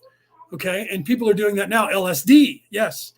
LSD unlocks that. And so if somebody's not fucking with you and giving you a bad trip, the trip that you're going to have, if somebody would explain it to you, is a good thing, because it's unlocking a part of your brain. It's not doing damage. They want to tell you it's all damaging. It's harming your brain. It's killing brain cells, and all of that is happening. And what it's doing is they're telling you it's killing your consciousness, and it's making you be distorted in your thinking, and it's evil. And in truth, most of the time, unless you're using it way too much, and then it is doing damage, and you're not getting the effects that you're supposed to, just like doing something and looking at the Akashic records for your own benefit, doing physical damage to your body, the same thing happens. So if you're abusing the drug, it abuses your body. If you're using the drug for enlightenment, it doesn't. Everything, it does that. Okay. So when you're using it for your own advantage, then you're going to harm yourself for doing so. And if you're Wiccan or a Druid, you understand that, because do what thou wilt, but harm none. Because when you do harm people, you get back what you sent out 3 times 3. There's those numbers again. And it's 3 times 3, 369. the God energy, the universal energy, the creative energy, and you will get that back doing damage to you. And that's taught to you on the positive side of those religions. Okay? And there's a reason for that, and it's very deep. And this is why Peter made the group, and he and I preach this, returning to the old ways. Because Druids, the Druid way, not just the Druid way, but all ancient ways, are all so similar that they are the same. That is the information that they don't want you to know. That's why they've tried to drown out all of history and eradicate it. That's why the first thing they do in these movements, look at BLM working with Antifa in the United States and around the world, destroy everything and rename everything that teaches you anything, whether it's good or bad. They don't want it. They need it to be no teaching, so they destroy the statues. They get God out of your churches, God out of everything. They destroy all history, and they only teach you the part of history that they want you to know and control it, so that they control the narrative and teach you what they want you to know only, and they eradicate, knock down, burn everything else, and get rid of it. So the first thing they do when they take control of a society is they change what the words mean, all to mean slavery words. They take equality and turn it into equity. Equity means they own something and that there's a price for it and it's worth something. It has nothing to do with equality. Equality means equal opportunity and rights for everybody. Equity means I own your ass and you're worth a certain amount of money to me. And I want to make sure that you have the proper equity. That means that would be if I had a house and I was trying to make sure that my house had the proper equity, that means I'm trying to make sure that my house is worth exactly what my house should be worth on the market to everyone else. They're doing the same thing with your physical body by trying to tell you that you need equity, not equality. You don't need to be equal. Equal means you're just as equal as them, because you can't teach equality and say everybody is equal to each other, because that means you're just as equal to the rich people and the elites and the cabal. They can't have that. So they teach you that equity means equality, when in truth, equity means what you're worth to them. And they want to make sure that you're worth exactly what you should be worth on the open market if they were going to sell you as a slave. And the only way that that can work is that you have to buy into their indoctrination and be the slave, the good slave, thinking the way that they want you to think, and only the things they want you to think, to be a good little worker bee in the society, so that therefore they make the proper amount of money off of you that they're supposed to make. Look those words up and figure that out. Okay? And people, when I talk like this, go, there he goes, he's talking politics, I'm so out of here. I'm like, no, what I'm trying to do to you is show you that it's a religion and their verbiage is in front of your face. That's why I put that thing from the Bible up Peter 1:5-8, Peter chapter 1, verse 5 through 8. And in that, it says, we live in a time when the devil doesn't even hide from us anymore, and yet the population can't see him. That's why I put that up on my reels. And the song that is going along with it. Okay? So my point of all of this is that. Okay? And so you're seeing purple because your third eye is open. So you always see purple. And what you do with that is focus.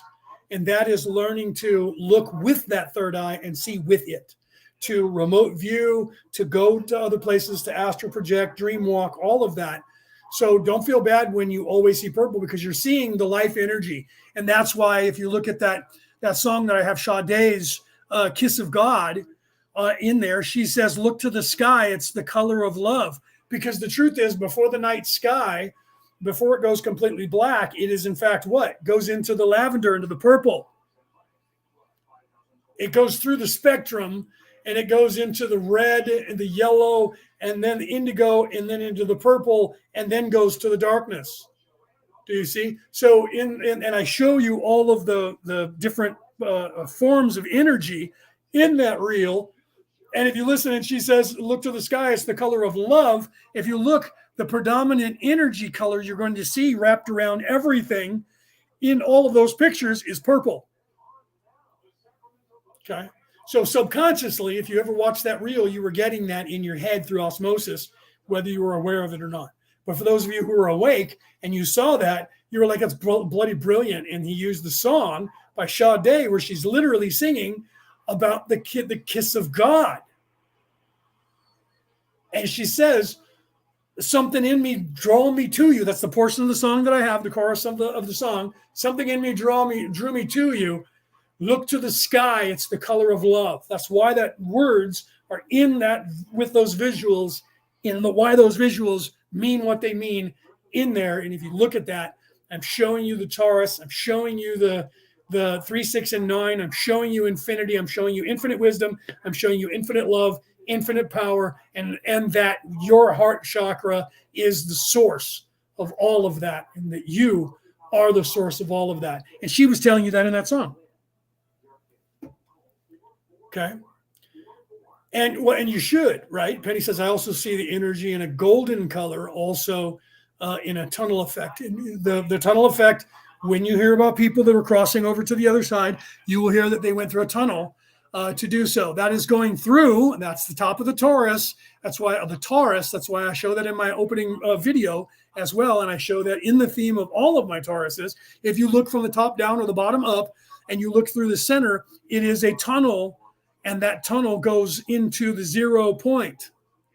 So when you're seeing that, that is when your soul is literally, you're seeing the transition into the spirit realm, and beyond that, the expansion and becoming the expansion. You have to go through the center to find the heaven. Thoth in the Egyptian pantheon, in the golden or the emerald tablets of Thoth, teaches you that in there, that the way to God is through the center of the earth. And that is the center as a Taurus, the globe as a Taurus, and the 3, 6, and 9 energy.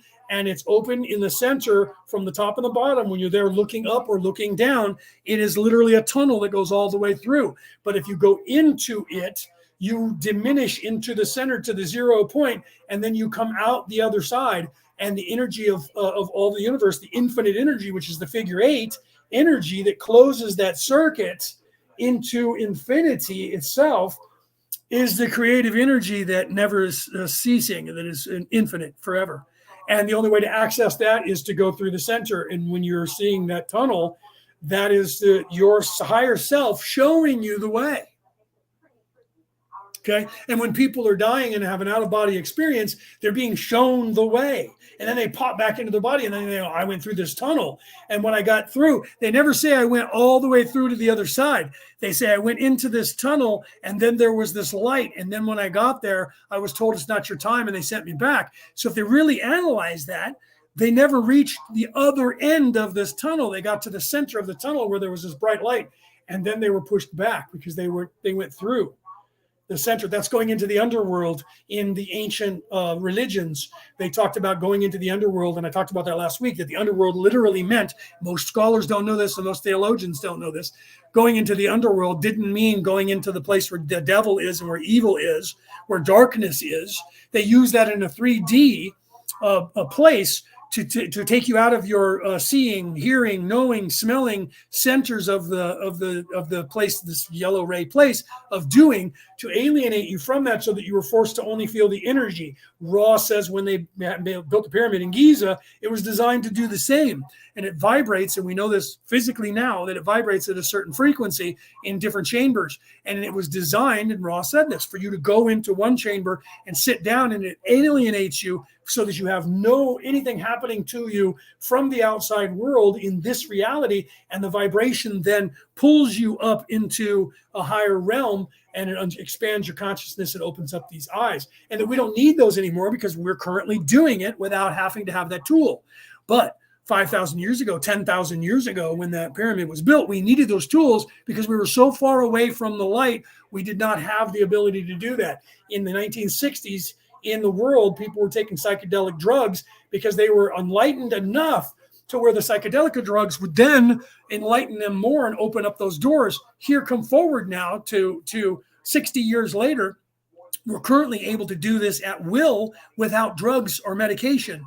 But they had to do it then, but we can still do it now with the same drugs and medication. That's why people are having an even more angelic experience today by doing the same drugs they were doing in the 60s, because they're already like 100 times more enlightened and awake now, going further than they were in the 60s, going to where they were going. Okay. Okay, so yeah, that sent me back. I was 12. They wouldn't let me stay.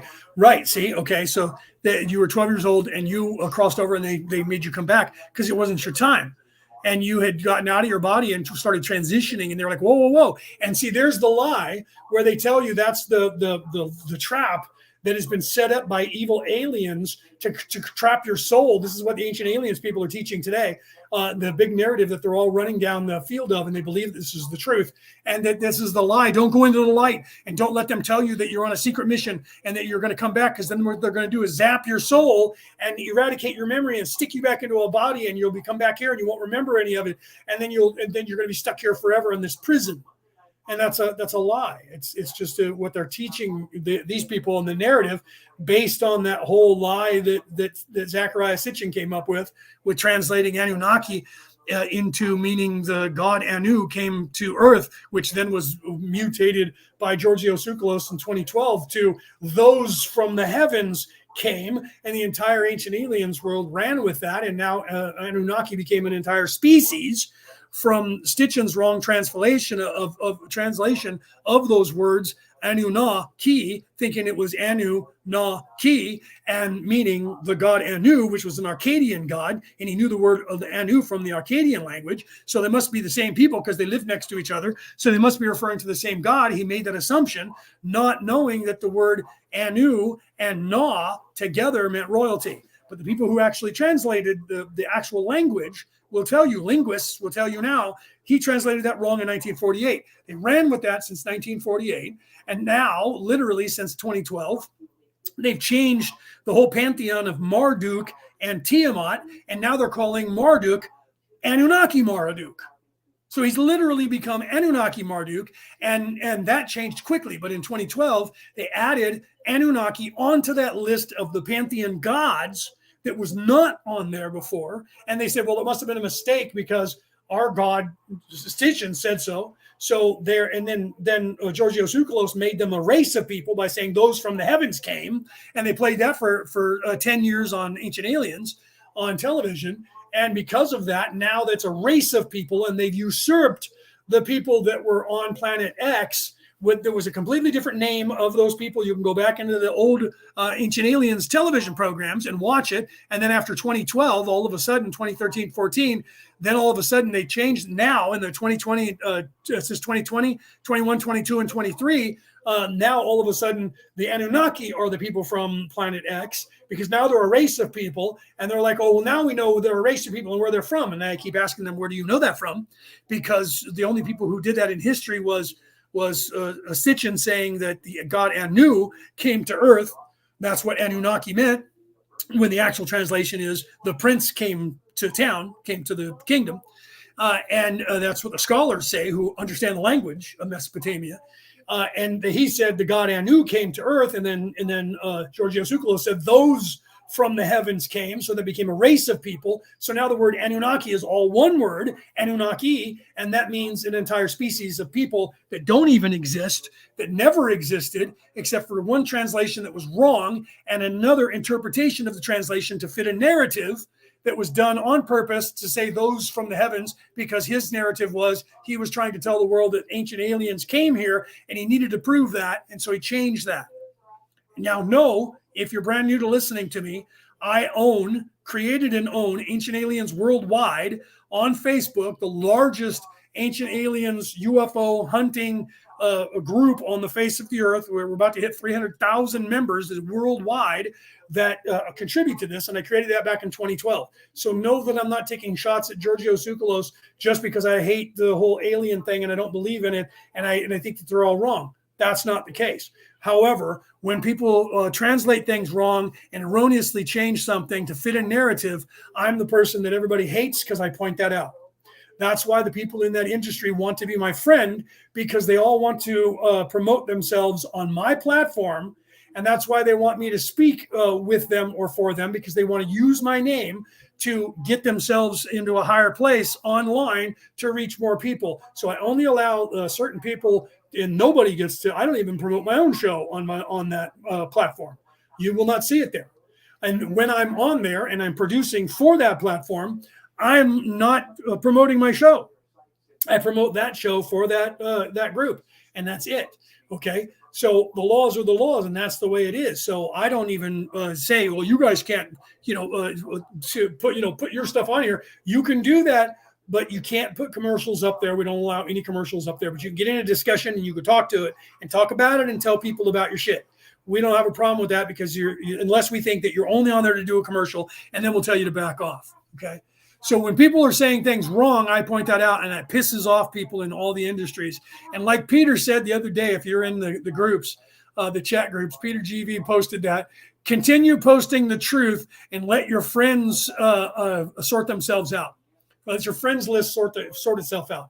And I do that. I have been knighted by the Holy Roman Catholic Church. It is a way of life. I have 4 different religious titles that mean priest, padre. Literally, I have I don't have a priestly title because to be a priest in the Catholic religion, I have to go to their seminar. But I literally went to the Universal Life Church, which the word Catholic and Catholicism means universal life, by the way. Went to the Universal Life Church in Phoenix, Arizona, and got my ministry through them, which I laugh because that's obviously the Catholic religion, Catholic light. It's for all the other Christians on the earth. So if you don't want to join their seminary to become a priest and get that title, you can get the minister title, which you can call yourself padre, any other title that you want for a Christian religion. Minister is the most popular used. You can get that without going to their seminar. You can go to the other seminar that doesn't make you give up sex. So I have 4 different titles, including a Merlin title, around the world. So I'm not taking shots at religion. I'm not taking shots at ancient aliens because if you know about the trap, the first step in avoiding a trap is knowing of its existence. To know that everything has been corrupted is the knowledge that you need. That's the knowledge Jesus was teaching. It's the knowledge Muhammad was teaching. It's the knowledge that Mahatma Gandhi was teaching. It was the knowledge that Lao Chi was teaching and the Tao Te Chi. 630 years before Jesus was even born, and the Buddha at the same exact time in China were teaching. It is all of these people around the world, and all of these Ra and Horus and Thoth, Odin, and all these people. They're all teaching the same thing. If you're a theologian like myself, you literally comparative religion, and you compare all of their doctrines and their creation stories, and you realize. If you're fair, you realize that they're all basically the same with slight differences in their storylines, and then corrupted so that you won't understand that. And that's what they do. So the ancient aliens field was corrupted, right? And some of the people in the ancient aliens field knew that it was starting to be corrupted, and they pulled back from that. And I've had a lot of those people on my show and on Ancient Aliens, or that group. We interviewed them, and they'll tell you the same thing, that they pulled away from those people because of the draconian stuff that was going on. And those people in service to self that were all about money put up with it. And some of them hate it, but they're putting up with it because it's the only way that the word is still getting out there. So don't think that I'm taking shots at Giorgio Tsoukalos. I actually like him. We've talked. I had him on that platform on Orion Rising, and we talked, and he's a friends there. And I'm not trying to alienate those guys and say they're wrong, because they're not. But they're working within a corrupt society, and there's certain laws that they have to abide by to get their word out there. The problem is they can't tell you that. And guys like me, we get deplatformed and called conspiracy theorist when we tell the truth. Everything that I said about COVID in 2020 is now fact. But in 2020, I was deleted over and over and over again as a conspiracy theorist, and now people know it to be true. Okay. And the reason they're giving up on COVID is because enough people around the world are awake enough, because they are waking up and they're like, well, I'm not buying this shit anymore. I think they've been lying to me. Right. And so that's what's happening. And that's what's happening with everything, is that people are now awake. And this is why, to explain what Raul was talking about, this is why we don't need the physical tools as much as we did 5,000, 10,000, 12,000, 30,000, 100,000 years ago, because we are now moving back towards the light as an entire species, and that is righting this planet while we're writing our chakras, correcting them to be more upright. And this is what we're getting into here, and we'll continue that next week. But I am going to go because it's now 7:15. I have to get dinner from my mother and I, who's looking at me right now, who's now in here in the dining room, looking at me like I'm hungry. What are you doing talking to the computer? So I need to get off here so I can cook some dinner for my mom, who I take care of. Those of you who don't know that about me, I'm a caregiver for my 78-year-old mother, Mom, and I take care of her.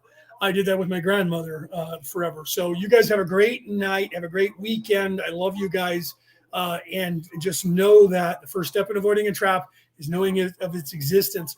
But know that those of us who are bards, everyone thinks the bards disappeared and are no more. And we even have the bard song that tells the story of the bards leaving. But the true message in the bard song, you can look that up. Look up the Bard song, Google that, or go to YouTube and look up the Bard song and listen to it. There's a speed metal, death metal band who's actually sings that song very bard-like, because they are bards. For those of us who are bards and we hear that song, that's not what they're saying, but on a physical 3D lower, yellow ray verses will tell you that the bard songs still remain, but the bards are gone. Well, how do the bard songs remain if the bards are all gone? Well, because they wrote them down. Yeah, in a physical sense, in the 3D, that would be true. But the bards had to go undercover, just like the religion at the time had to go undercover of the pagans and the Wiccans. The Celtic religions had to go undercover, and so did the Native Americans and all natives of the North and South American continent. Natives everywhere, including all the way down to Australia. Their entire way of life had to go undercover because of the ratification by nefariousness or people in service to self, trying to kill off all of that knowledge. That's why the Essenes stole the Dead Sea Scrolls and hid them in the caves in the Dead Sea. Was because they were trying to eradicate memory. And that's why the Irish and the Scots stole some of the scrolls at Alexandria when they were burned. And that's why literally the Colburn Bible has 7 scrolls that came out of the Exodus with Moses, because they knew they had to protect all this information and get it back out to the world. Thousands of years ago, when this was happening, when Julius Caesar burned Alexandria. And that's why the information was leaked out about what was in the archives of the Holy Roman Catholic Church, and that they had this archive. All of that secret information that you've heard throughout time can be traced back to specific places and peoples that were doing things that were descendants of Celts and Vikings and the like, but that not just them. In the modern day, because when the Patal got here, the footprint for them is 10,000 years old, and that's when the DNA of the type O bloodline appears on this planet. And the DNA of Viking people started 10,000 years ago. You can look this up. Okay, that was when the Patal got here, and so in the modern era, everything is linked to the Patal, but everything that's still alive is linked to people who did this around the world in all of those different places, all over the world. They did the same thing in their respective times. But in the modern era, in the last 4,000 years, 5,000 years, the reason that all of this information is still out there for us in history is because the Patal showed up here to help defend this place against this erroneous, in service to self people. We chased them through the stars to this place, and have been working around this planet for the last 10,000 years, helping. We didn't really get here 10,000 years ago. We got here about halfway, about 5,000 years ago, probably less than that. But we have to have a history, because we're going to be here for, because time and space is different here. When you get your feet on the ground, say in 1938 in Grover's Mill, in 1938 on October 31st, you have to have a past, present, and future on the planet. That was War of the Worlds, by the way, which was broadcast as aliens invading the planet, and then being told later that it was just a hoax. And then they did Buckaroo Banzai Across the Eighth Dimension, the movie that shows that there was an actual invasion in 1938, and that it was covered up. And that was telling you about the UFOs that flew over the White House, and boots on the ground by the Crusaders, the Orion Crusaders, when they got here and said, "Oh, there's big bad aliens that are going to come get you. We can save you, but we have to be down on Earth." And they said, "Oh, sure, come in." And that was what locked us into the problem that we're in. Those of us that chased them here from Orion followed them here and got here shortly thereafter, but it looks like we've been here for 10,000 years. And it looks like they were here longer than that because we got here after 1938 and they got here in 1938. And I'm not going to talk too much about the math there. And those of you who don't believe what I have to say on that matter, I'm okay with that because, the sky is blue whether you look up in the daytime. The sky is black at night whether you look up at night. There is a God in the universe and a creator, whether you believe in it or not, doesn't matter because the creator believes in you.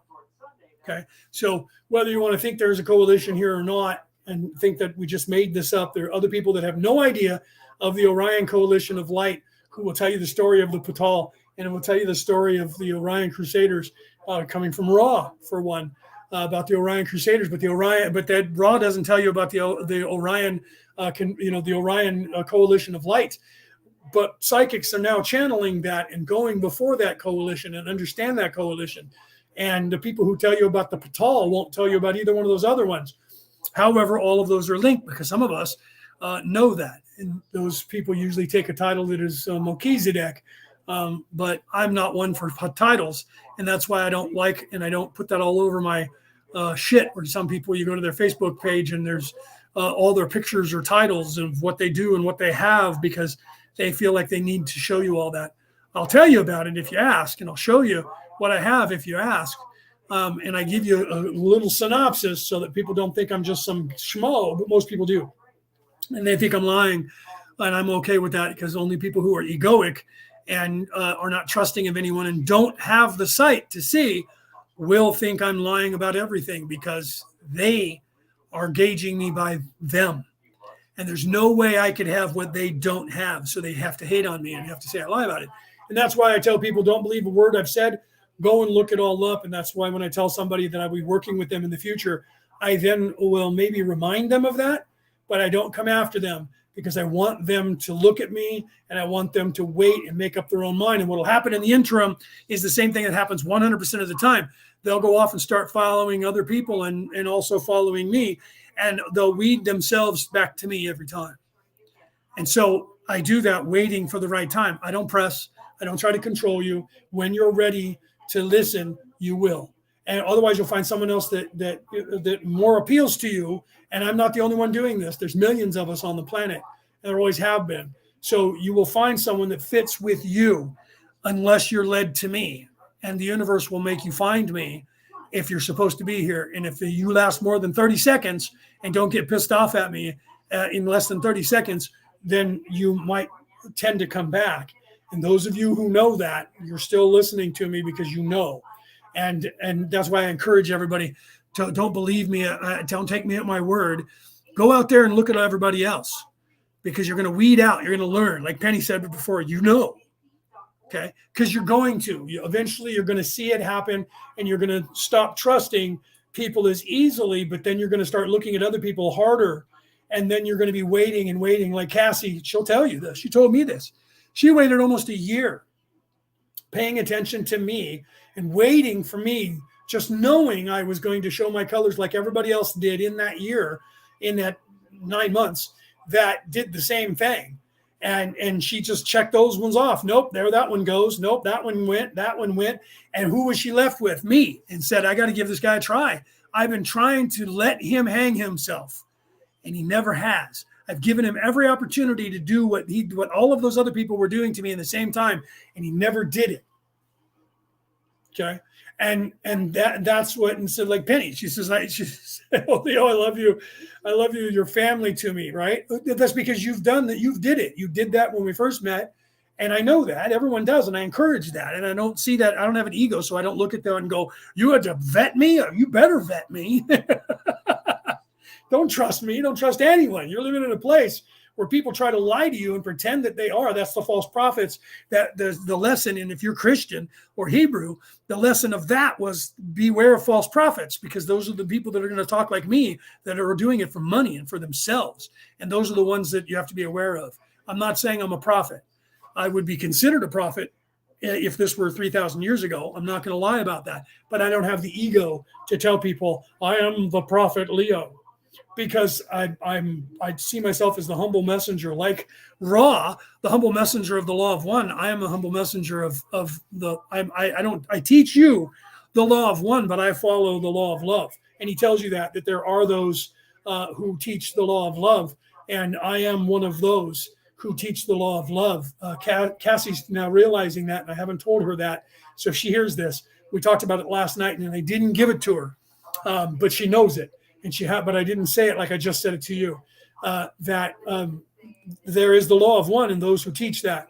There are different ways of learning the aspects of going to back to the one. One is the law of one, and I teach living the law of one, but it's not what I'm of the law of love. And Jesus was of the law of love. And that's why there's a difference in what Jesus was teaching and what Ra is teaching. Ra is telling you a lot about what's going on in the 3D, and I teach that. So I get into that politics and the religion, but that's not my ultimate goal. My ultimate goal in the place I come from is teaching the law of love. But the law of one can be taught by either. I just don't focus only on the law of one, whereas Ra, they just focus on the law of one. Which is all the laws of the universe and how the universe works and all of that. But in that, they'll teach you all those things, that there's love and there's wisdom and there's understanding and then there's infinity and then there's the infinite love, infinite wisdom. And all of those are classes. All of those are ways.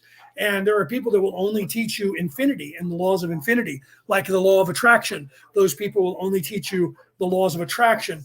They're not going to talk about love. They're not going to talk about politics. They're not going to tell you about 3D religions. They're not going to tell you about any of that. I'm more rounded and come from a place where I will teach you what you need to know to get you to that place. You choose ultimately. So that's why I don't teach only the law of love. Whereas a certain person who was shot through the heart and died after making a record and a song, All You Need Is Love, who was very much about teaching the law of love, like Jesus was, comes from that place, and you would never hear him teach the law of one, not because it's not right, but because he was about love. Even though that's the place of my learning currently in the higher self, and what I'm focused on, it is not what I'm teaching and about here in this place. Here is not needed. The law of love is needed, but you have to first learn the law of one to wake up to be able to go through those chakras. And the law of one starts you in the third yellow ray chakra and moves you into the fourth and the fifth. And then from there, you go to the green ray. And that's why if you look at all my reels, you'll see that I'm teaching the heart there. So I'm showing you the heart through osmosis, because ultimately, once you fix your yellow ray in this yellow ray place, the next major arcana is the green chakra and then the violet chakra above that. And so I will teach those, but you have to learn to crawl before you can walk. And then you have to learn to walk before you can run. And then you have to learn to run before you can sprint. So if I try to pull you all the way to the green ray chakra, it'll be harder for me to do. And Jesus was showing that as an example. And Muhammad was showing more of the law of one as the example, while reminding everyone what Moses said about the laws. Moses was also teaching the laws. So Moses was teaching the law of one. And most of the religions only teach that because that's where you are. You're in the place of laws. You're in the place of doing. But those of us who are already in the place of love, sometimes we forget that you need to be moved into that place, understand that place to move up. And they try to just teach you love when that's foreign to you if you're locked into the 3D self-serving reality. So I will teach you the law of one, but you're going to hear me pull you up to the green ray every time. And that's where Peter is, both Peters. We come across in that low yellow ray because that's the place we're in. You have to speak to the crowd where they are, but we pull you up to the green ray always. And then those of you like Penny who mention it, we go, okay, she's seeing it. Tell her why. And then we'll let you know because you're already there. So for you, you're already getting all of that. And a lot of you will find that and you'll get that. So know that I'm going to springboard you from the yellow to the green and then from the green to the violet. and then beyond that, and it probably won't happen. It may happen in our lifetimes to where I'll talk about that, and other people will too. We're getting there. People are starting to realize. At first there was only the chakra in the crown, and it's been in the last 40 years or 50 years when they added another one above that, outside the head above, and then they're now again going above that. So our understanding is evolving from 1,000 years ago to today, and we've literally added in the last 60 years 2 more chakras that are outside the body, that were not on the list before, but there's a variance in color as far as the first one outside of the head, what color it is, whether it's a lighter violet. Sometimes it's seen as a gold, because it depends now. And the people don't know this, and I do. The gold, and those of you who see the gold, if you see the purple, that's the third eye. But then if you see gold, Penny, I didn't tell you this at the time, but I'm going to tell you now before I go. You're seeing the gold as well, and then you associated that with the tunnel. The gold is the love. That's the 5th density, not dimension, but the 5th density. And that is where, remember I told you that it's just like school when you're going from 0 grade, 1st grade through 12th grade here in the United States and most schools around. That's the same as your chakras, right? And that's the same as all of the levels that there are back to the 1. And then you go to the next octave, which is a college, and the college starts, but they don't start it and say it's 13 grade. They start it as the first year of your college. And then your college can be a 4, a 6, an 8, a 12 year learning curve, depending on what you're going to focus on. And the love energy is the gold energy. Okay. Wisdom is the other one that's sort of an orange color, but it's not as bright as the orange.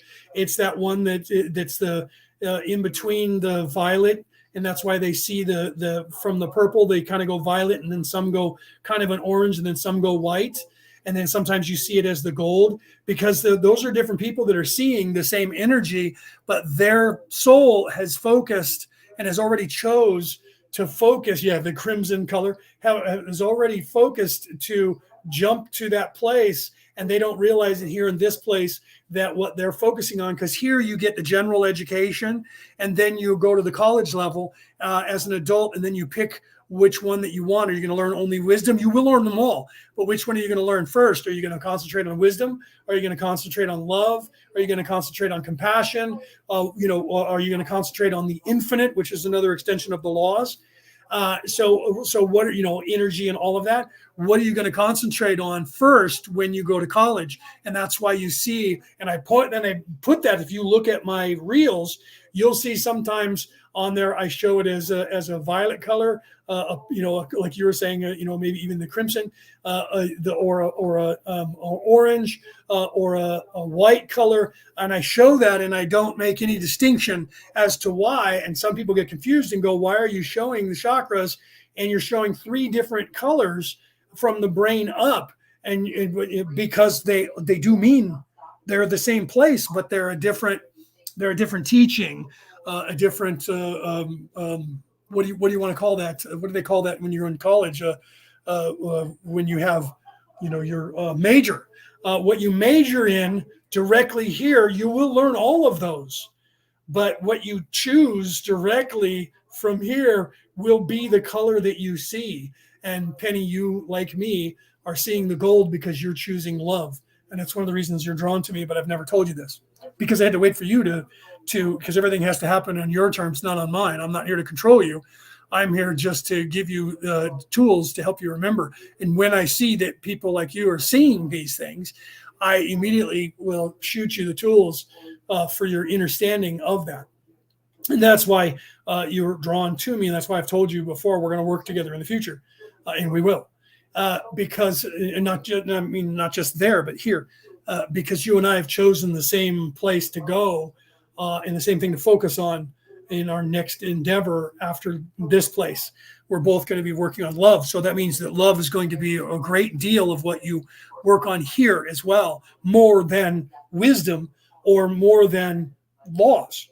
So for you, the laws of one are good because they keep pulling you up there. But you're not too interested in the religion. and all of the 3D stuff, you're more already spiritual. And the reason for that is you're in the green and the purple, and you're already seeing the gold because you're already moving up. I'm getting chills telling you that. And you are too, because I can tell by the way you're typing. Right. And that's what happens, though. She says, because I ran from my heart because it hurt so much. Well, that's what they do to us.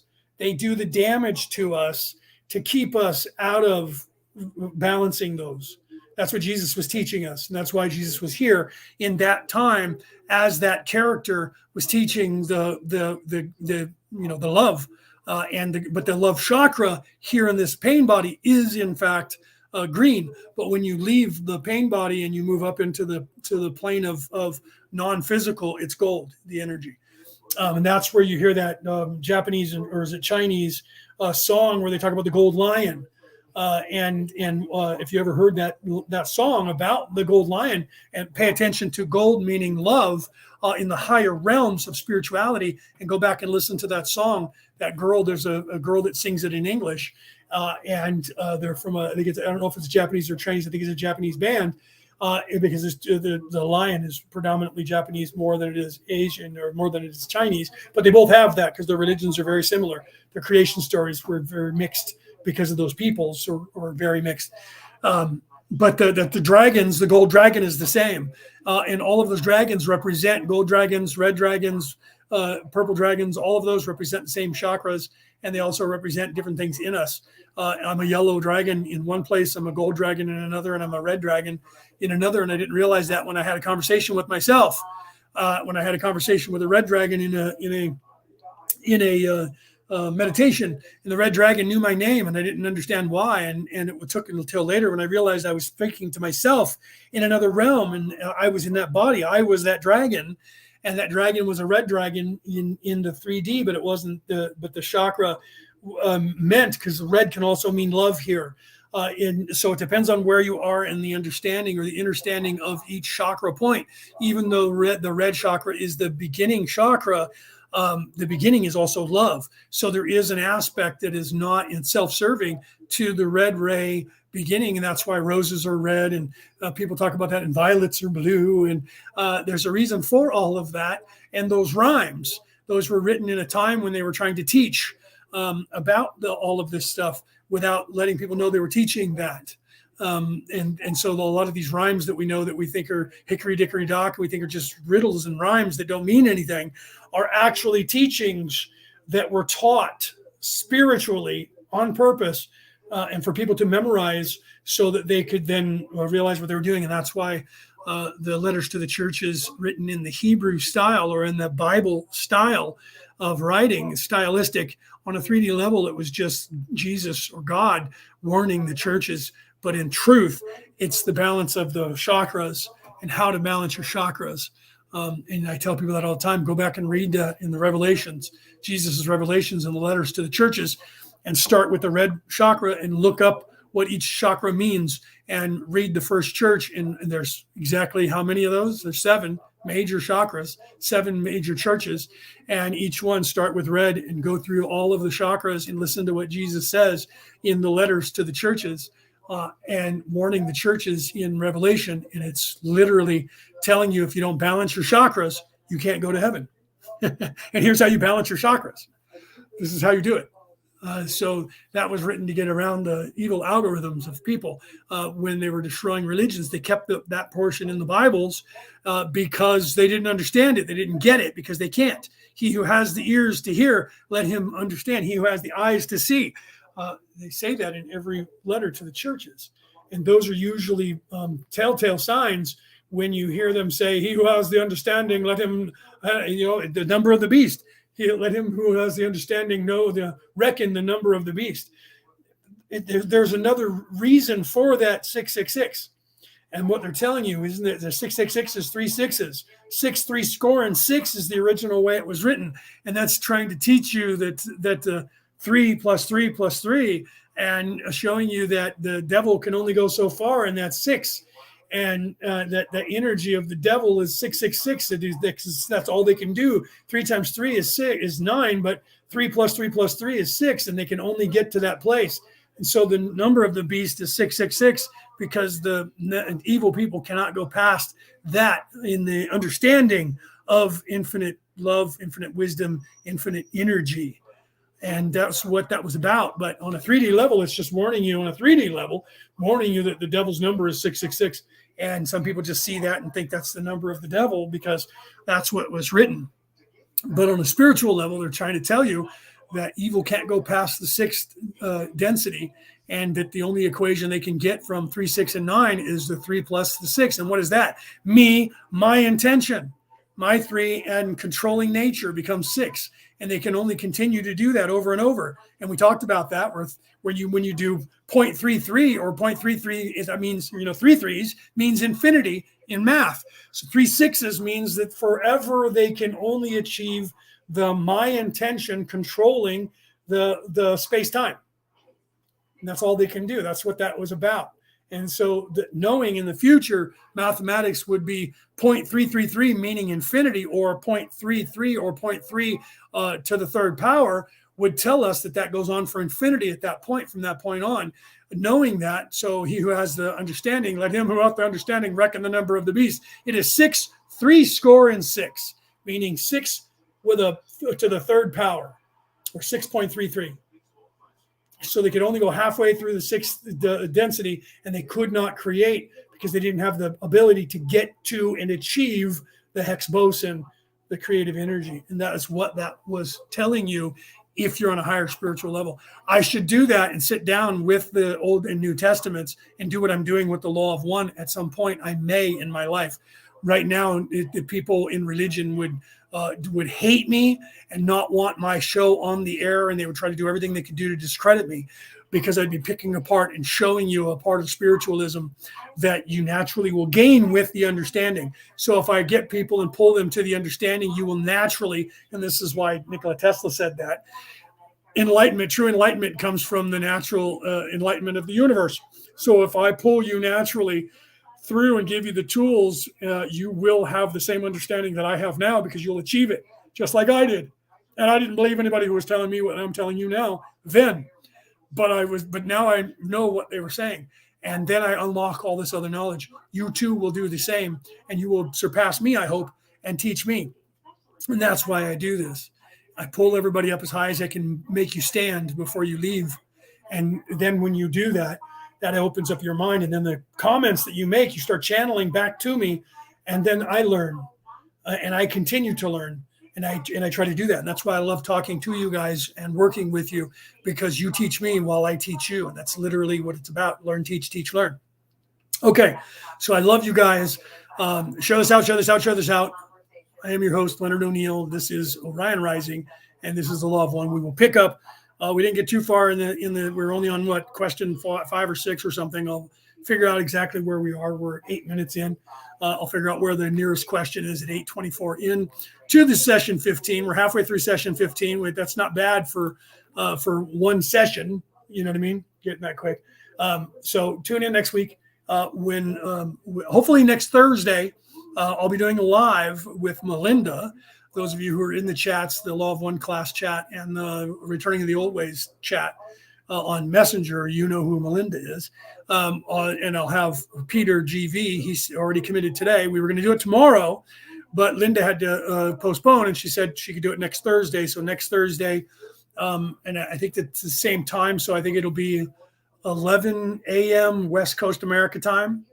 We'll be live and we'll be talking about stuff there.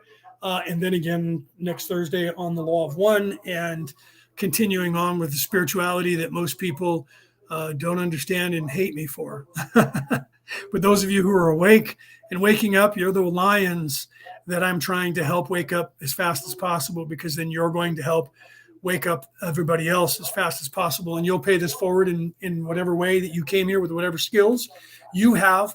And you'll help the vibration of the all, and we will continue until the seminal point reaches.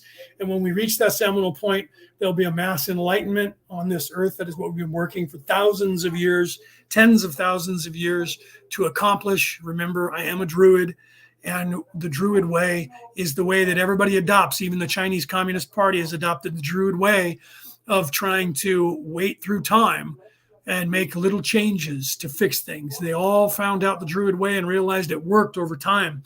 And they think they've outsmarted us by trying to cancel us. And they have no idea that they were designed to do what they do, only what they can. And they have to defy the creator, but accept the creation, which is funny in and of itself. And they can't help themselves. They say, nope, I created myself. Well, how exactly did that happen? They can't give you how that it happened. And then they go, well, you can't either. Well, yeah, we can, but you took all those books out and tried to eradicate them. So there was no way of hearing how that all started, right? But they're out there still because you guys couldn't eradicate them all, and we found them. And we've been teaching each other about them secretly right before your eyes, the same way you've been trying to usurp information and tell the same lies that you've been telling right in front of everyone's eyes, and you laugh about it.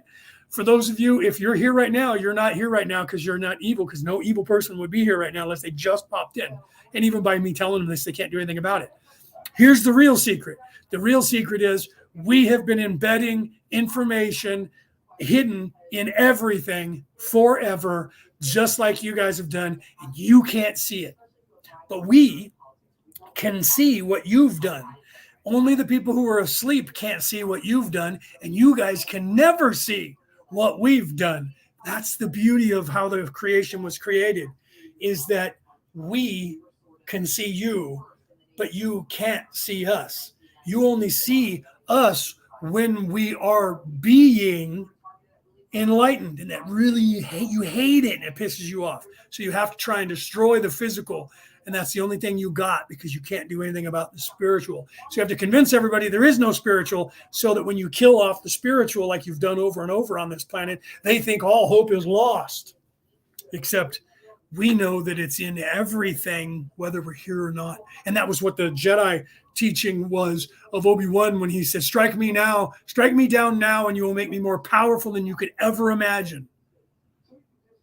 And that's what happened. That was that lesson. And Darth Vader didn't learn it until he was almost before he died. And then he realized it. And that was when almost the loss of his son turned him, and he killed the Emperor to save his son, because his love was more important, and he was hiding that from the Emperor. And he realized, because he almost lost his son, what it was like when Obi-Wan died in front of Luke, when Luke didn't know that he was his father yet. So very well written. And people are like, oh, it was just George Lucas trying to make money. No, there was a lot more going on. Okay. So yes. Yeah. Penny says, yes, it's in everything. It really is. And when you become at a certain place in your enlightenment, you realize that it is in everything. And then you just laugh and you go, oh my God, that's the whole story and the purpose of the story, really quickly. And then I'm going to go of that Sufi, the famous Sufi. I don't remember what his name was, but he was trying to buy every book that he could buy. I did the same thing, and we all do that. And this is why people associate with it. He read all these books trying to be awake, and he just studied everything he could study his whole life, which helped him, by the way, but you don't realize that. And then one day he woke up and realized he was awake, and he took all those books and he took them out on the front lawn and burned them. Friedrich Nietzsche came to that conclusion just before he died, and they said he was crazy when he said it, when he said that all of philosophy and the philosophical learning is folly. My advice to you is run from it as fast as you can, because it will never answer any questions. It will only ask more and more questions, no matter how many that you answer, and you will chase your tail for all of eternity, and you will never be able to answer anything. So run from it as fast as you can. It's not bad, but it is true. But that is the way of the universe. You can never solve all of the universal questions, because we cannot at this level fathom that. We're not supposed to. Okay. So that becomes part of the understanding that you get as you move up. But once you awake and you get above the yin and the yang, above the reach of the ego and the mind, not that you're not exposed to them at some times, because everything here is to draw you into that. But once you get to that enlightenment, you start to see the spiral. You start to see the cyclical nature of the universe. You start to see everything in everything, and you go, that was the awakening of Neo, when he saw the ones and zeros and ones. That was the what that was representing in that movie, was the awakening of the soul in this place that is aware, that you can do, that is the awareness of everything, and you see it in everything. And then you actually, in your mind's eye, you almost literally see ones and zeros and ones, because you can see the spiral in everything and see through everything, and you realize the cyclical nature of it. And that's why I put in my reels, and everywhere, the spirals, and show you the people in history knew far more than we give them credit for, because those people who drew those spirals were seeing it, and they saw it in everything because they were aware and they were awake.